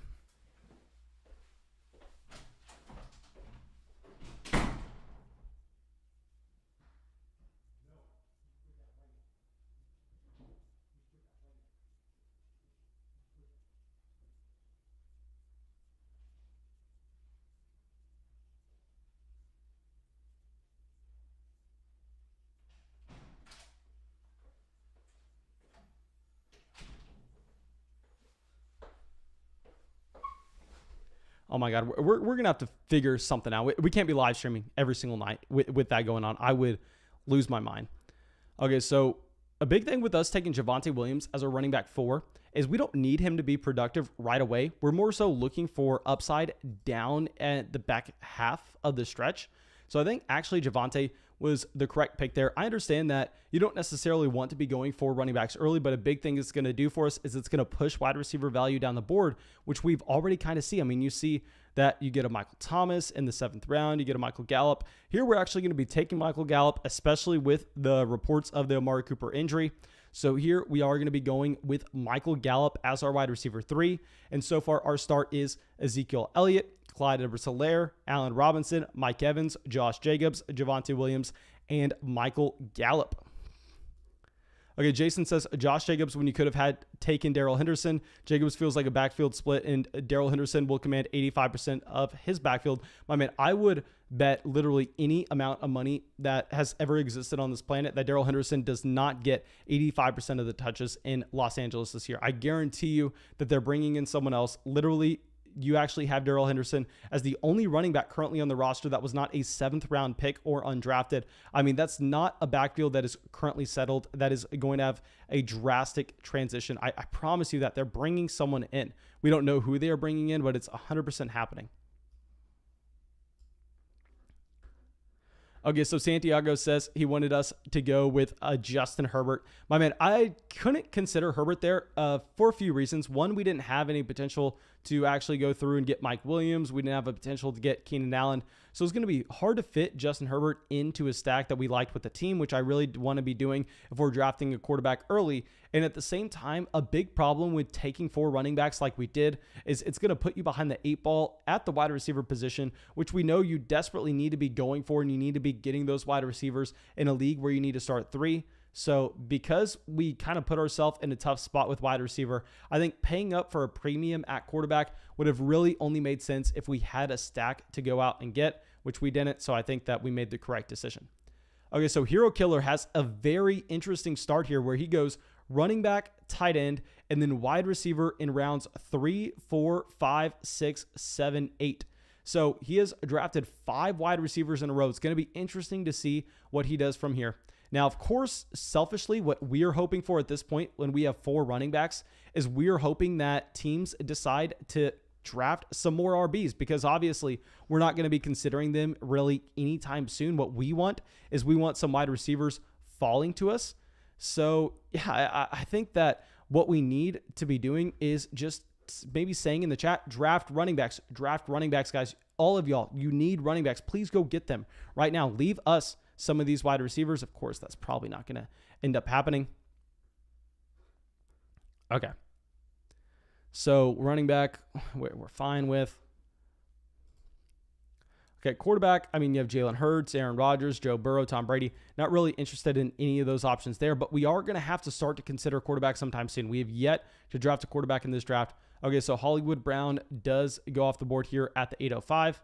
So if you're talking best available running back, I mean, it is going to be Michael Carter at the, say, 807. I can't take Michael Carter here, even though he's really the last running back before a pretty big tier drop off in terms of the ADP on Sleeper. I'm sorry, the ADP on Underdog. Okay, but now I think given the fact that we don't have a tight end, we're going back-to-back drafts, drafting Dallas Goddard. Am I missing something? Maybe I'm missing something here, but we're going back-to-back drafts, drafting Dallas Goddard. Okay, so we're getting Dallas Goddard at the 807. So now our team so far is constructed with 4 running backs, I believe 3 wide receivers. We have Zeke, Clyde Edwards-Helaire, Josh Jacobs, Devonte Williams at running back. We have Allen Robinson, Mike Evans, Michael Gallup at wide receiver, and we have Dallas Goddard at tight end. I mean, I really like getting Dallas Goddard because if we get Goddard, I'm fine only walking away with 2 tight ends if we don't like any of the tight end value later on. So yeah, I think that we're going to be fine with that pick in the middle of the 8th. Okay, so John says, the dog's not bothering nobody but you. It's the background quite well, so it doesn't. God, y'all are just mean out here in the live chat tonight. Like I said, guys, what is so great about what's going on right now is I'm going to be coming through and I'm going to be putting up my own money every single night in these drafts. So if you think that you're better than me, I encourage you. I am begging you. Use promo code FLOCK. Get my own rankings. Come up against me. Get a free $25 when you do so. Come on the live stream. Draft a better team than me. And then show off that you did. I mean, I encourage you to hop into one of these. I mean, I would love to see you out here in the streets. Okay, so now after taking Dallas Goddard, A.J. Dillon does go off the board with Ronald Jones. Like I said, we are looking for running backs to go. Leonard Fournette is at the 901. Guys, I know y'all can't hear my dog, but it's because I'm talking. This microphone literally only picks up audio from here, and I guarantee you, everybody else in the entire apartment complex can hear the 100-pound dog barking in the room. So I'm not telling her to shut up because of y'all. I'm telling it because I don't want to get kicked out of my apartment. Okay, so Russell Gage at the 903. John says, I'm killing you in a draft if you go tomorrow. My man, I'm looking forward to you hopping in a draft with me tomorrow. Okay, so Michael Carter does go at the 905. So now we are going to be up on the clock. I think that we actually do consider going quarterback here because, I mean, if we pull up wide receiver is going to be the position that we would like. But at the end of the day, I think we actually do end up having to go QB. No, we're going to go Darnell Mooney. We really need to get a wide receiver 4 in here. I think getting Darnell Mooney does provide us those spike week potentials. And a big thing is we have Allen Robinson on this team. So, I mean, it kind of sucks that we're live streaming and we know that people are coming up against us. But it would really be nice now if we could get Justin Fields. I know it's going to be a little bit harder because we are in a live stream. So people, I mean, we have a target on our back clearly. But hopefully we can get Justin Fields later on. Hopefully we can make that stack work with the Chicago Bears. And this will be the Chicago Bears team. I'll say, okay, so Tyler Higbee at the 907.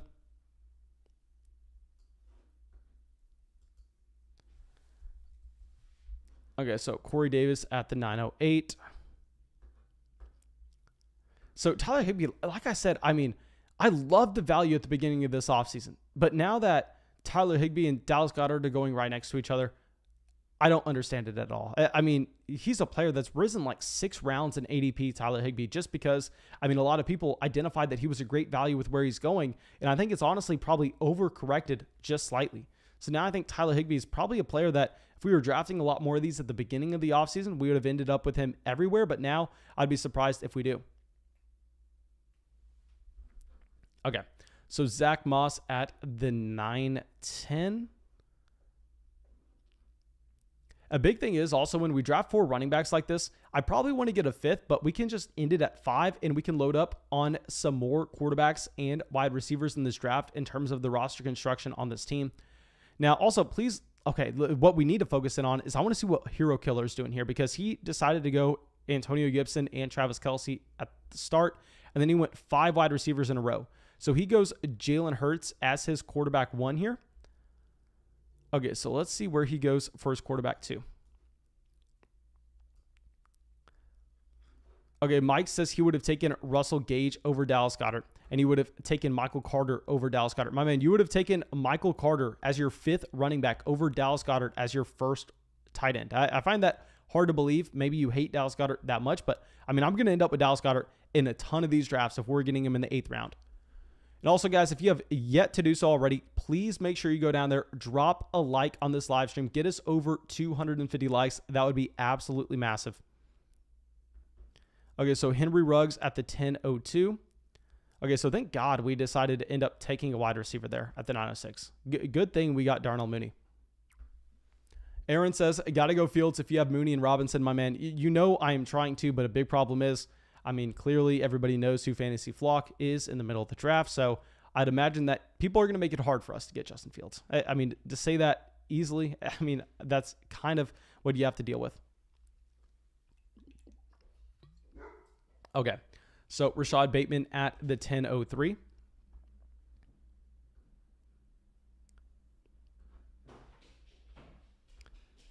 Okay, so now let's kind of see where we are going to be going after this. Okay, so there are some more quarterbacks available. There are tight ends that we could also consider. If we get our second tight end here, we wouldn't have to draft 3 tight ends in this draft, which would be nice. Now, if we go through, we look at the other positions, though. I mean, we have yet to get a quarterback, so possibly we need to end up going QB. So Joe Burrow does just go off the draft board. Okay, Mike, subscribing to the channel. Thank you so much for subscribing, my man. Okay, so Joe Burrow does go at the 10:04. Let's see where Golf for Life decides to go. Like I said, Golf for Life, I believe he was out in the stream yesterday as well. I could be wrong here. Please let me know if I am wrong in the chat if anybody remembers. But he decides to go with Devontae Parker. Okay, so we are 1 pick away. I can scroll this down real quick so y'all can see what's actually happened the past few picks. Okay, so come on, give us... Actually, I guess we're kind of fine with a couple different directions here. So he goes Nelson Aguilar. So we have 4 wide receivers, a tight end, 4 running backs. We could potentially go tight end and then be done with it. Who's left at quarterback? We have Stafford. We need to go Matthew Stafford. We need to get a quarterback 1 in here that we know is going to play all 16 weeks. So we take Matthew Stafford here. Let me slide this up, actually, so we can see this entire board. So we get Matthew Stafford at the 10:11 directly after Noah Fant does go off the board. Let me know what y'all would have done, because this is another thing that I'm not confident in. I think at the beginning of the draft, we kind of did what we had to do. I think those decisions were correct. But let me know what y'all think of the decision to go with Matthew Stafford over those tight ends. Should I have drafted a tight end 2 there in Noah Fant, or should I have decided to pass on the position, get Matthew Stafford as our quarterback 1, and play a little bit of the safer route? But that is 100% something that I could be wrong on. So I definitely want to hear your opinion on that. Okay, so Marvin Jones goes at the end of the 10th. Marvin Jones definitely would have been a player we would have considered in the 11th round, given the fact that you are going to be seeing him play a significant amount of snaps, most likely getting a decent amount of targets at the same time. Okay, so let me see if any picks kind of stand out here. I will say, I don't necessarily like the value that you're getting here with Ryan Tannehill at the 809, but I mean, never mind. I mean, this team decided to draft Derrick Henry and A.J. Brown. You kind of have to draft Ryan Tannehill there at the 809 if you were going to decide to do that. Here, if we were looking Aaron Rodgers at the 808, I also don't really like the value of Rodgers you're getting in the middle of the 8th round. If you take Josh Allen in the 5th, I think we would possibly prefer to wait until the middle of the 10th and get a Matthew Stafford compared to the 8th and an Aaron Rodgers. Now, Justin Fields does go by raw in the 11th round. Yes, that was expected. Everybody knew that was going to happen. I couldn't take Justin Fields over Matthew Stafford, though. It would have been too hard in terms of if we took Justin Fields, we would have had to guarantee that we were drafting 3 quarterbacks in this league. So let me know what y'all think. Let me know if y'all think that I actually made a mistake. But now here we are going to be up in 3 picks. There are multiple different ways that we can decide to take this selection. Okay, so Logan Thomas goes off the board. Logan Thomas definitely would have been a player that we would have considered if he fell to us. Honestly, kind of was hoping that Logan Thomas was going to fall. Okay, so David Johnson goes. So here I actually think that we just get the best wide receiver available in Rondale Moore, given the fact that, I mean, our wide receiver room right now is not the best. We have Allen Robinson, Mike Evans, Michael Gallup, Darnell Mooney. We have a floor with quarterback. We have a floor with tight end, and we are elite at running back. So here we are going to be getting Rondale Moore. And just load him in. Yes, it's a pick that's a little riskier, but we're just kind of looking for spike weeks. And now that we draft our our wide receiver 4, and I think that we need to continue to just kind of balance out wide receiver, quarterback, and tight end over the next few rounds. Okay, Raheel says payback because I wanted to get Stafford.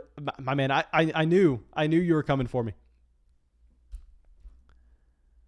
Okay, Liam says, you got to take Stafford over Fields regardless of your stack. Yeah, that's what I'm thinking. A big thing with stacks is, I mean, they're fantastic when they fall into your lap, when you actually get them at value. But when you have to go out there and you have to pay the premium to do so, then you're kind of losing out on some of that advantage. So I think going and drafting Justin Fields over Matthew Stafford would have lost that advantage on us. Okay, Mike, I see you said that you were able to get in this draft. Very excited that you were able to get in here, my man. Let me know what team you ended up being. Let me know, I believe, a team that we have not seen in this draft before. Maybe you're Genius. I could be wrong, but maybe you're, no, I don't think you're Swizz World. Maybe you're Sphinx. Mike, let me know what team you are. Kevin says, smash that like button. Yes, sir. We are about to pass 250 likes in the live stream. Thank you so much, everybody. Now, Tony Pollard does go at the 11-10. Great pick with Tony Pollard. I mean, Tony Pollard is a fantastic value in terms of if Ezekiel Elliott goes down, you have yourself a running back one that you got in the 11th round. But obviously, I'm not looking to go with Tony Pollard after we draft Zeke in the first. While, yes, it raises our floor, I don't care about our floor here. We're just going for that ceiling performance, and Tony Pollard doesn't give it to us.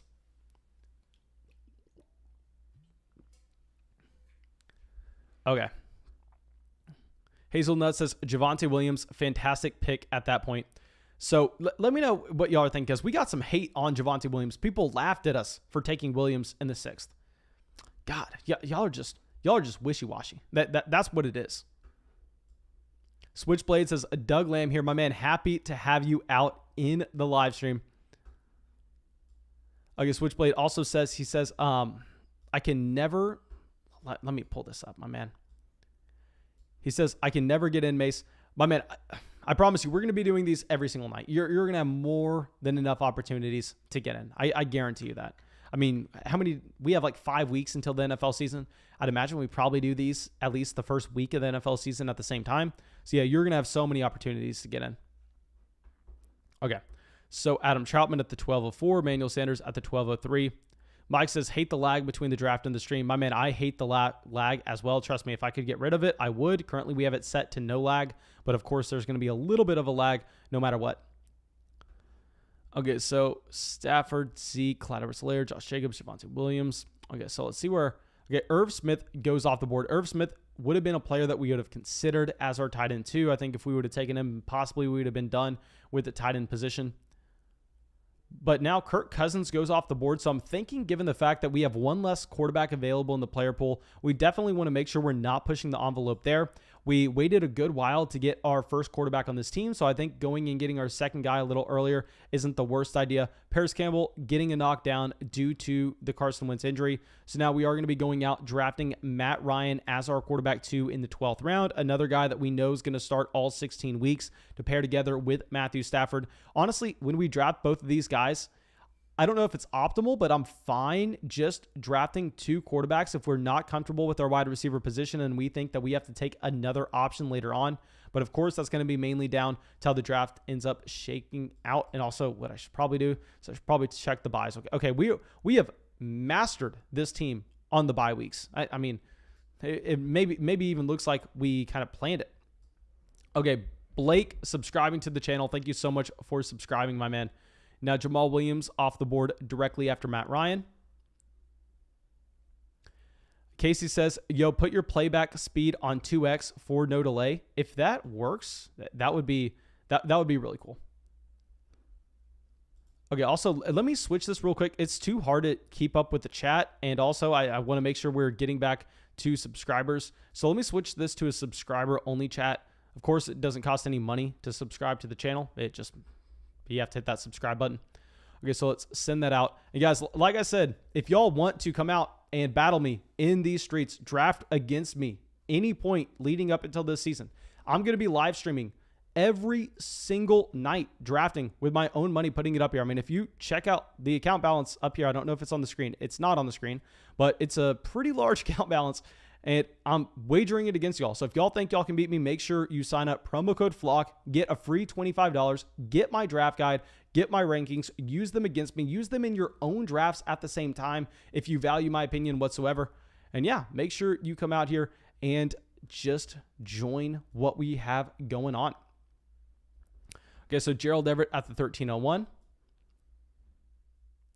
Driston coming out to the chat. My man, thank you. You're saying you think the Colts roll with Sam the Man at QB or trade for one with wins down. I think neither. I think that they actually probably go with Jacob Eason. Maybe they can get Jimmy Garoppolo. But outside of that, I mean, what quarterbacks are really on the block right now? The Colts aren't trading for Deshaun Watson. Even if that was a possibility in the division trade, they would never do that. And Jimmy Garoppolo, maybe. But at the end of the day, I just don't know, because when you trade for Carson Wentz in that contract, how many large quarterback contracts can you continue to bring on the roster? So it's going to be interesting, because the Colts roster is set up to win now with an elite offensive line, with a good defense, with Jonathan Taylor. But I don't know what they can do, to be completely honest. They're definitely not going with Sam Ehlinger. I will say that for a fact. Sam Ehlinger is not a starting quarterback in the NFL. Coming from someone who spent 4 years at UT watching Sam Ehlinger play every single game. Okay, so now about to be on the clock at the 13:06. J.D. McKissick, Devin Singletary go. So I'm glad we went with those running backs early, because I feel like we're actually getting some nice values later on in the draft here, where we're not having to reach on these respective players. Okay, so here Christian Kirk goes. So Evan Ingram is intriguing. We do only have one tight end, but our wide receiver position is disgusting to the point where I think we really need to get some upside in here. I think we really need to draft Terrace Marshall. So we're going to be taking Terrace Marshall. I understand he doesn't project to see a lot of snaps, but he is someone that can win off of efficiency. He has an elite profile coming into the NFL. So getting him in the 13th round, I'm going to be completely fine with. Casey says, congrats on the sponsorship, big moves. My man, thank you so much. It's literally probably the best thing that's ever happened to the channel, because I know that a lot of people have wanted to support the channel through Patreon, but can't, and I completely understand that. I completely understand that everybody's in their own situation, but there's no reason to not support the channel by our sponsorship with Underdog, because they're paying you $25 to sign up. They're paying me for everybody I get to sign up, and at the same time, I mean, I'm giving you our draft guide for them sponsoring the draft guide. So yeah, I mean, there's nothing that is better than this sponsorship. Okay, so Santiago says something about, trading for Jordan Love. My man, with how much Jordan Love I have in Dynasty Superflex Leagues, I would love if the Indianapolis Colts traded for him. Now, Derek, subscribing to the channel. Thank you so much for subscribing, my man. Tua Tagovailoa finally going off in the 13th round. Tua's good value in the 13th. I don't necessarily know if we actually have to go out there and we have to draft a third quarterback when we have Matthew Stafford, when we have Matt Ryan. So I think we are fine with that setup. Jacob says, didn't want Evan Ingram, but it's all right. Yeah, with Evan Ingram at the 13:07, I really like the pick. If Christian Kirk wouldn't have gone right before us, Christian Kirk would have been a wide receiver I wanted in the 14th round. Possibly we would have actually gone with Evan Ingram. I very much like Evan Ingram. I mean, he's someone that was bad with his targets last year, but he got a significant amount of targets. And we know that especially at the tight end position, you kind of really want to chase that volume. So I like the idea of going out there and trying to bring in Evan Ingram. Okay, so Daniel says, heck yes, I've been watching for over a year. Glad you can now draft with me, and you'd be giving me more best ball info. Yes or no? And that's another great thing about Underdog, is because, I mean, I've wanted to draft with so many of y'all, and we do all those drafts through Patreon. Of course, we're going to continue to do all the Patreon drafts, but I also wanted to be able to draft with the people from the regular channel, and I can't necessarily come out here and play in 200 managed leagues with y'all, so we had to kind of get some best ball action going so I can draft with as many of y'all as possible. I'm almost certain that if you use promo code FLOCK and you come out to the live streams, you're going to be able to get in a draft with us, because we're going to be doing probably 200 by the time we get to the year. Sam says, how do I help you out on the sponsorship? My man, you literally just go to the link that is sent in the chat. You sign up for Underdog, deposit $10 with promo code FLOCK. You get my 2021 draft guide. You get $25 extra to play on the site. So it's literally a win-win-win for everybody. It's the best thing that's ever happened to the channel. Okay, Santiago says, this stream is going a lot smoother than last night, to be honest. By the time the season comes, these drafts will be light work. Yeah, yes, sir. I believe it. Just yesterday was a little bit harder going through and getting used to streaming on this platform. But yeah, let's switch this around real quick. You know what? We should actually probably we're going to keep our screen there, okay? That's a lesson learned. It looks much better there, where y'all can actually see my team on the side at the same time. Hey, these streams are only going to get better. I guarantee you that. Okay, so now that we are on the clock, I don't think we really go with a third quarterback. We're definitely not going Jared Cook. I accidentally pressed on his name there. I think we just get John Brown here. We need as many wide receivers as we possibly can that are going to see a significant amount of snaps. So we go through, and now our team has at quarterback, we have Matthew Stafford, Matt Ryan. At running back, we have Ezekiel Elliott, Clyde Edwards-Helaire, Josh Jacobs, Devonte Williams. At wide receiver, we have Allen Robinson, Mike Evans, Michael Gallup, Darnell Mooney, Rondell Moore, Terrace Marshall, John Brown. At tight end, we do have Dallas Goddard. Yeah, so we really needed to address the wide receiver position after passing on them in so many rounds earlier on by getting 4 running backs very early. I think we've done a good job of addressing that wide receiver position. Now, I definitely do want to be trying to get one more running back if we can find one at value, and I definitely want to be bringing in at least 2 more tight ends on this team with how long we waited on. Maybe we get another wide receiver, but I don't necessarily think it's a must draft now. Okay, so now Derek says, hopefully next time you will wear clown shoes to help save the poor pooch. I have no idea what that means, my dude. Okay, so Switchblade says, Mace just realized the Eagles' first-round pick for Wentz could bump down to a second with him being out. My man, no, we've been talking about that with the Dynasty channel literally all offseason. I've been talking about the possibility that if this team was bad, they actually go and they want to bench Carson Wentz, given the fact that they would only have to give up a second instead of a first. We've been talking about that for I literally don't know how long now. So don't tell me I just now realized that. I mean, there are so many videos of people getting mad at me for saying that. I mean, we've gotten so much hate for me talking about the fact that the Indianapolis Colts are incentivized to bench Carson Wentz if they don't think that they are a playoff team this year.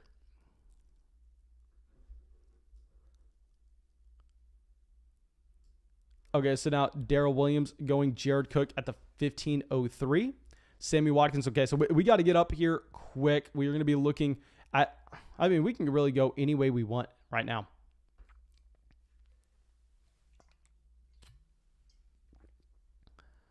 Okay, so let's see where Genius decides to go. So he goes Amon-Ra St. Brown. So thank God. I believe we are going to be making a smash pick here of Anthony Firkser as our tight end too. Don't love Anthony Firkser, but you know he's going to be playing an every down role on his team, which is what you're looking for in best ball. And we needed a tight end too. So I think that's a perfect fit when we're getting him at a good price in his ADP. Okay, Masked Enigma says, Tyrell Williams or Amon-Ra St. Brown. Okay, so Amon-Ra St. Brown definitely going to be a much better option in a full PPR redraft league that you're just going through. You have access to the waiver wire because you can kind of see what you have. If you don't have something you like, you can just cut them. You can pick up the hot waiver wire option of the week. But in a best ball format where you don't have waivers and you need to find snaps, it's a little bit different, especially with Tyrell Williams being a deep option where you know that he's not going to be seeing the same amount of targets, the same amount of receptions, but he could be highly efficient and provide you spike weeks. There, it's definitely a lot more interesting. I will say that. Okay, Casey says, so as long as I use your code on Underdog, I can hop in a mock with you. Yes, sir. And these are not even mock drafts. These are real money drafts. But I mean, if you use our code Flock on Underdog, we'll be playing in a mock draft that will be $5. In reality, you'll be playing for a real pot, and you're going to be playing with the money that Underdog gave you, that free $25. So yes, use promo code Flock and you can hop in one of these. We're going to be doing them literally every single night. Okay, so Austin Hooper comes here at the 15:10.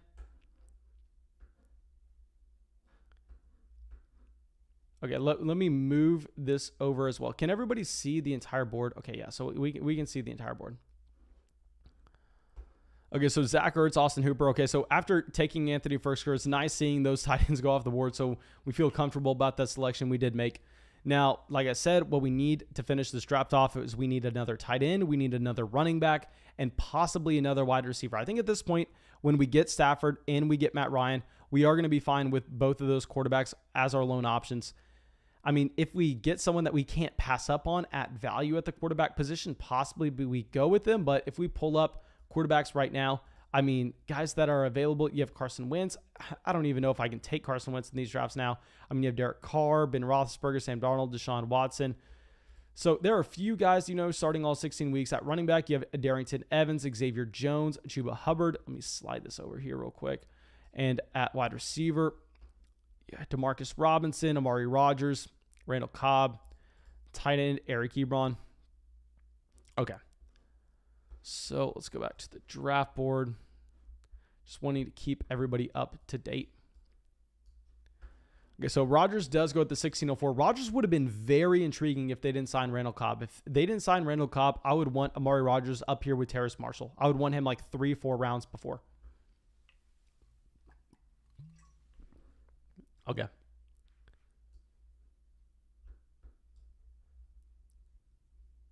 Eric Ebron goes at the 1605. Okay, Eric Ebron definitely going to be one of my favorite late round tight ends. Okay, now Randall Cobb does go off the board. So now, since we're looking for another running back, maybe it does make sense to go and get Darrington Evans as someone that does have elite level handcuff upside. But also, if we're going to want a third quarterback, this is like our one chance to get him. At tight end, you know what? We're just going to go get Darrington Evans. I mean, this is a player that I think if something were to happen to a Derrick Henry, Darrington Evans does jump up into a 3-down role. We needed a fifth running back on this team. I think those tight ends and those quarterbacks are going to be in a slightly similar range to what we were looking at when we come back. So yeah, we're just going to grab Darrington Evans there. Devontae Booker does go off the board directly after. Maybe Devontae Booker would have been the better pick given the fact that you are having concerns with Saquon Barkley at the moment and how many snaps he's going to be playing in week 1. But I mean, at the end of the day, Derrick Henry's 27 years old. I think Devontae Booker's the better running back behind a much better offensive line. So when Darrington Evans also is higher in ADP, I think that's the pick that we want. Maybe you could convince me that Malcolm Brown was a better selection. Okay, so John says, hey, I went to play with you in a draft tomorrow, but I couldn't figure out where you would be in. Help, I need some pointers. Okay, so essentially, guys, the link I'm sending out in the live chat right now for you to sign up with Underdog with code FLOCK, that's going to set you up for our draft tomorrow. Do not join any of the drafts in the lobby. I'm going to be creating private drafts only for the subscribers of this channel every single night. How you're going to find that is I'm going to be coming out and I am going to be just live streaming. I'm going to say, hey, here's the link for this draft we're about to do. I'm going to clarify that it's not the link to the lobby, that instead it's to the private draft. Then if you've already used promo code FLOCK and you're all set up, you can be one of the first people to click that link, join our draft, and we're going to be doing it that way every single night. Okay, so after Darrington Evans, we have just a bunch of players that I wouldn't be that interested in going off the board. So we are fine with Darrington Evans, even though maybe I'm just trying to live with myself after making a pick that I don't necessarily like. Okay, so let's switch this over real quick. Pop that up. Okay, so we have 2 quarterbacks, 5 running backs, 7 wide receivers, and 2 tight ends. Not going to be taking any more running backs in this draft, given the team investment that we have so early on in the draft. So we're just going to be looking at tight end, wide receiver, and QB. So wide receiver, Demarcus Robinson, do we have any reports coming out? Because obviously, if he was going to be seeing a significant amount of snaps this year, you would love Demarcus Robinson at this price point. Tight end, there's O.J. Howard, Hayden Hurst way down low. I'm not necessarily interested in either one of those guys. QB, if we get a third quarterback here, you know what? I think we just get Demarcus Robinson.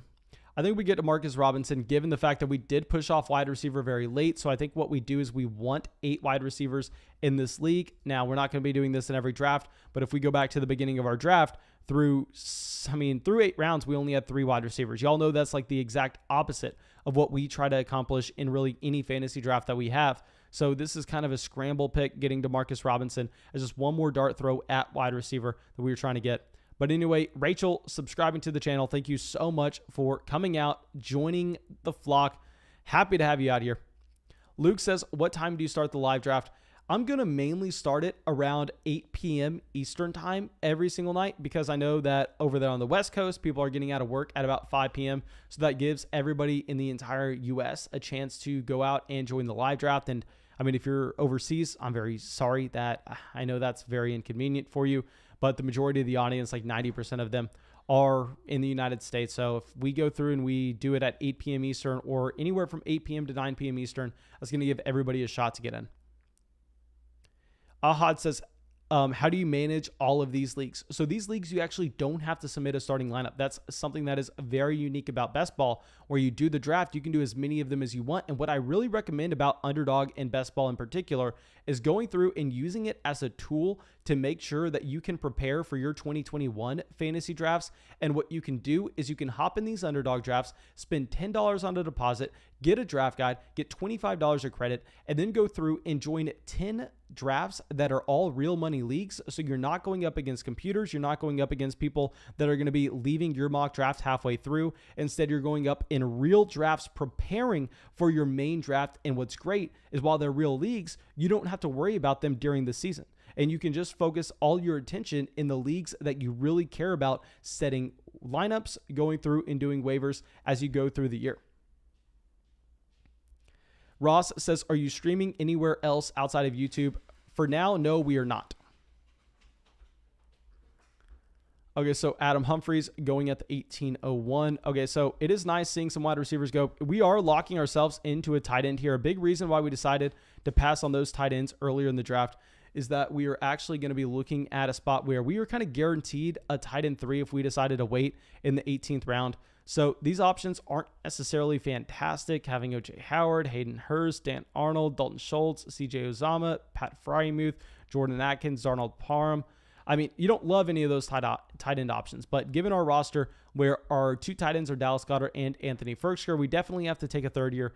I do want to see the most recent report that we have on O.J. Howard. So O.J. Howard did return to practice. Okay, that is significant, obviously, given the fact that he's coming off such a severe injury. So I think if we can get O.J. Howard, we're going to be happy about that. But I'd imagine since we just brought him up on the stream, that's most likely not going to happen. Okay, did not mean to switch us over to that, my dudes. Sorry, just meant to turn this on. Okay, so let's see where Zachary decides to go. Especially, okay, so Zachary goes O.J. Howard. Of course, we pull him up on the stream, show that was at practice, and now he's gone. So let's see where Golf for Life decides to go. So he only has 1 quarterback, so he definitely needs to take a second one. He gets Jared Goff as his second option. Okay, so let's see where Gelder decides to go here. Gelder, if we pull up his team, he has Justin Herbert, Kirk Cousins at QB. He only has 4 running backs, so he's most likely going running back. I mean, he kind of has to get a 5th running back on that roster. So he goes Cam Newton. Very, very intriguing. Here we are going to be getting Hayden Hurst. I understand Kyle Pitts, 100% the starting tight end there. Nobody's going to argue with that. But a big thing with Hayden Hurst is this is a player that you're expecting to be able to play in a lot of 2 tight end sets in Atlanta. They don't have the wide receiver personnel to run a lot of 3 wide receiver sets. So I think Hayden Hurst is still going to be getting a decent amount of usage, even though he is the tight end 2 on that offense. We did take Matt Ryan here, so I guess maybe you can convince yourself that we got into a stack. But honestly, I don't really care about a stack like that whatsoever. Okay, so Darius Slayton, Denzel Mims going off after our Hayden Hurst selection. Can everybody see this draft board way down here? Let me move this up just slightly. I don't know if y'all can see that or not. Okay, actually, no, y'all can see it. I'm just being stupid. Okay, so after we get these last 2 picks up, I will go through and I will show the entire draft board for anybody who's wanting to check it out. Zach says, I was going O.J. Howard before you even said him. I know you most likely were, my man. He was on the top of the ADP, but it's nice for me to be able to complain like that.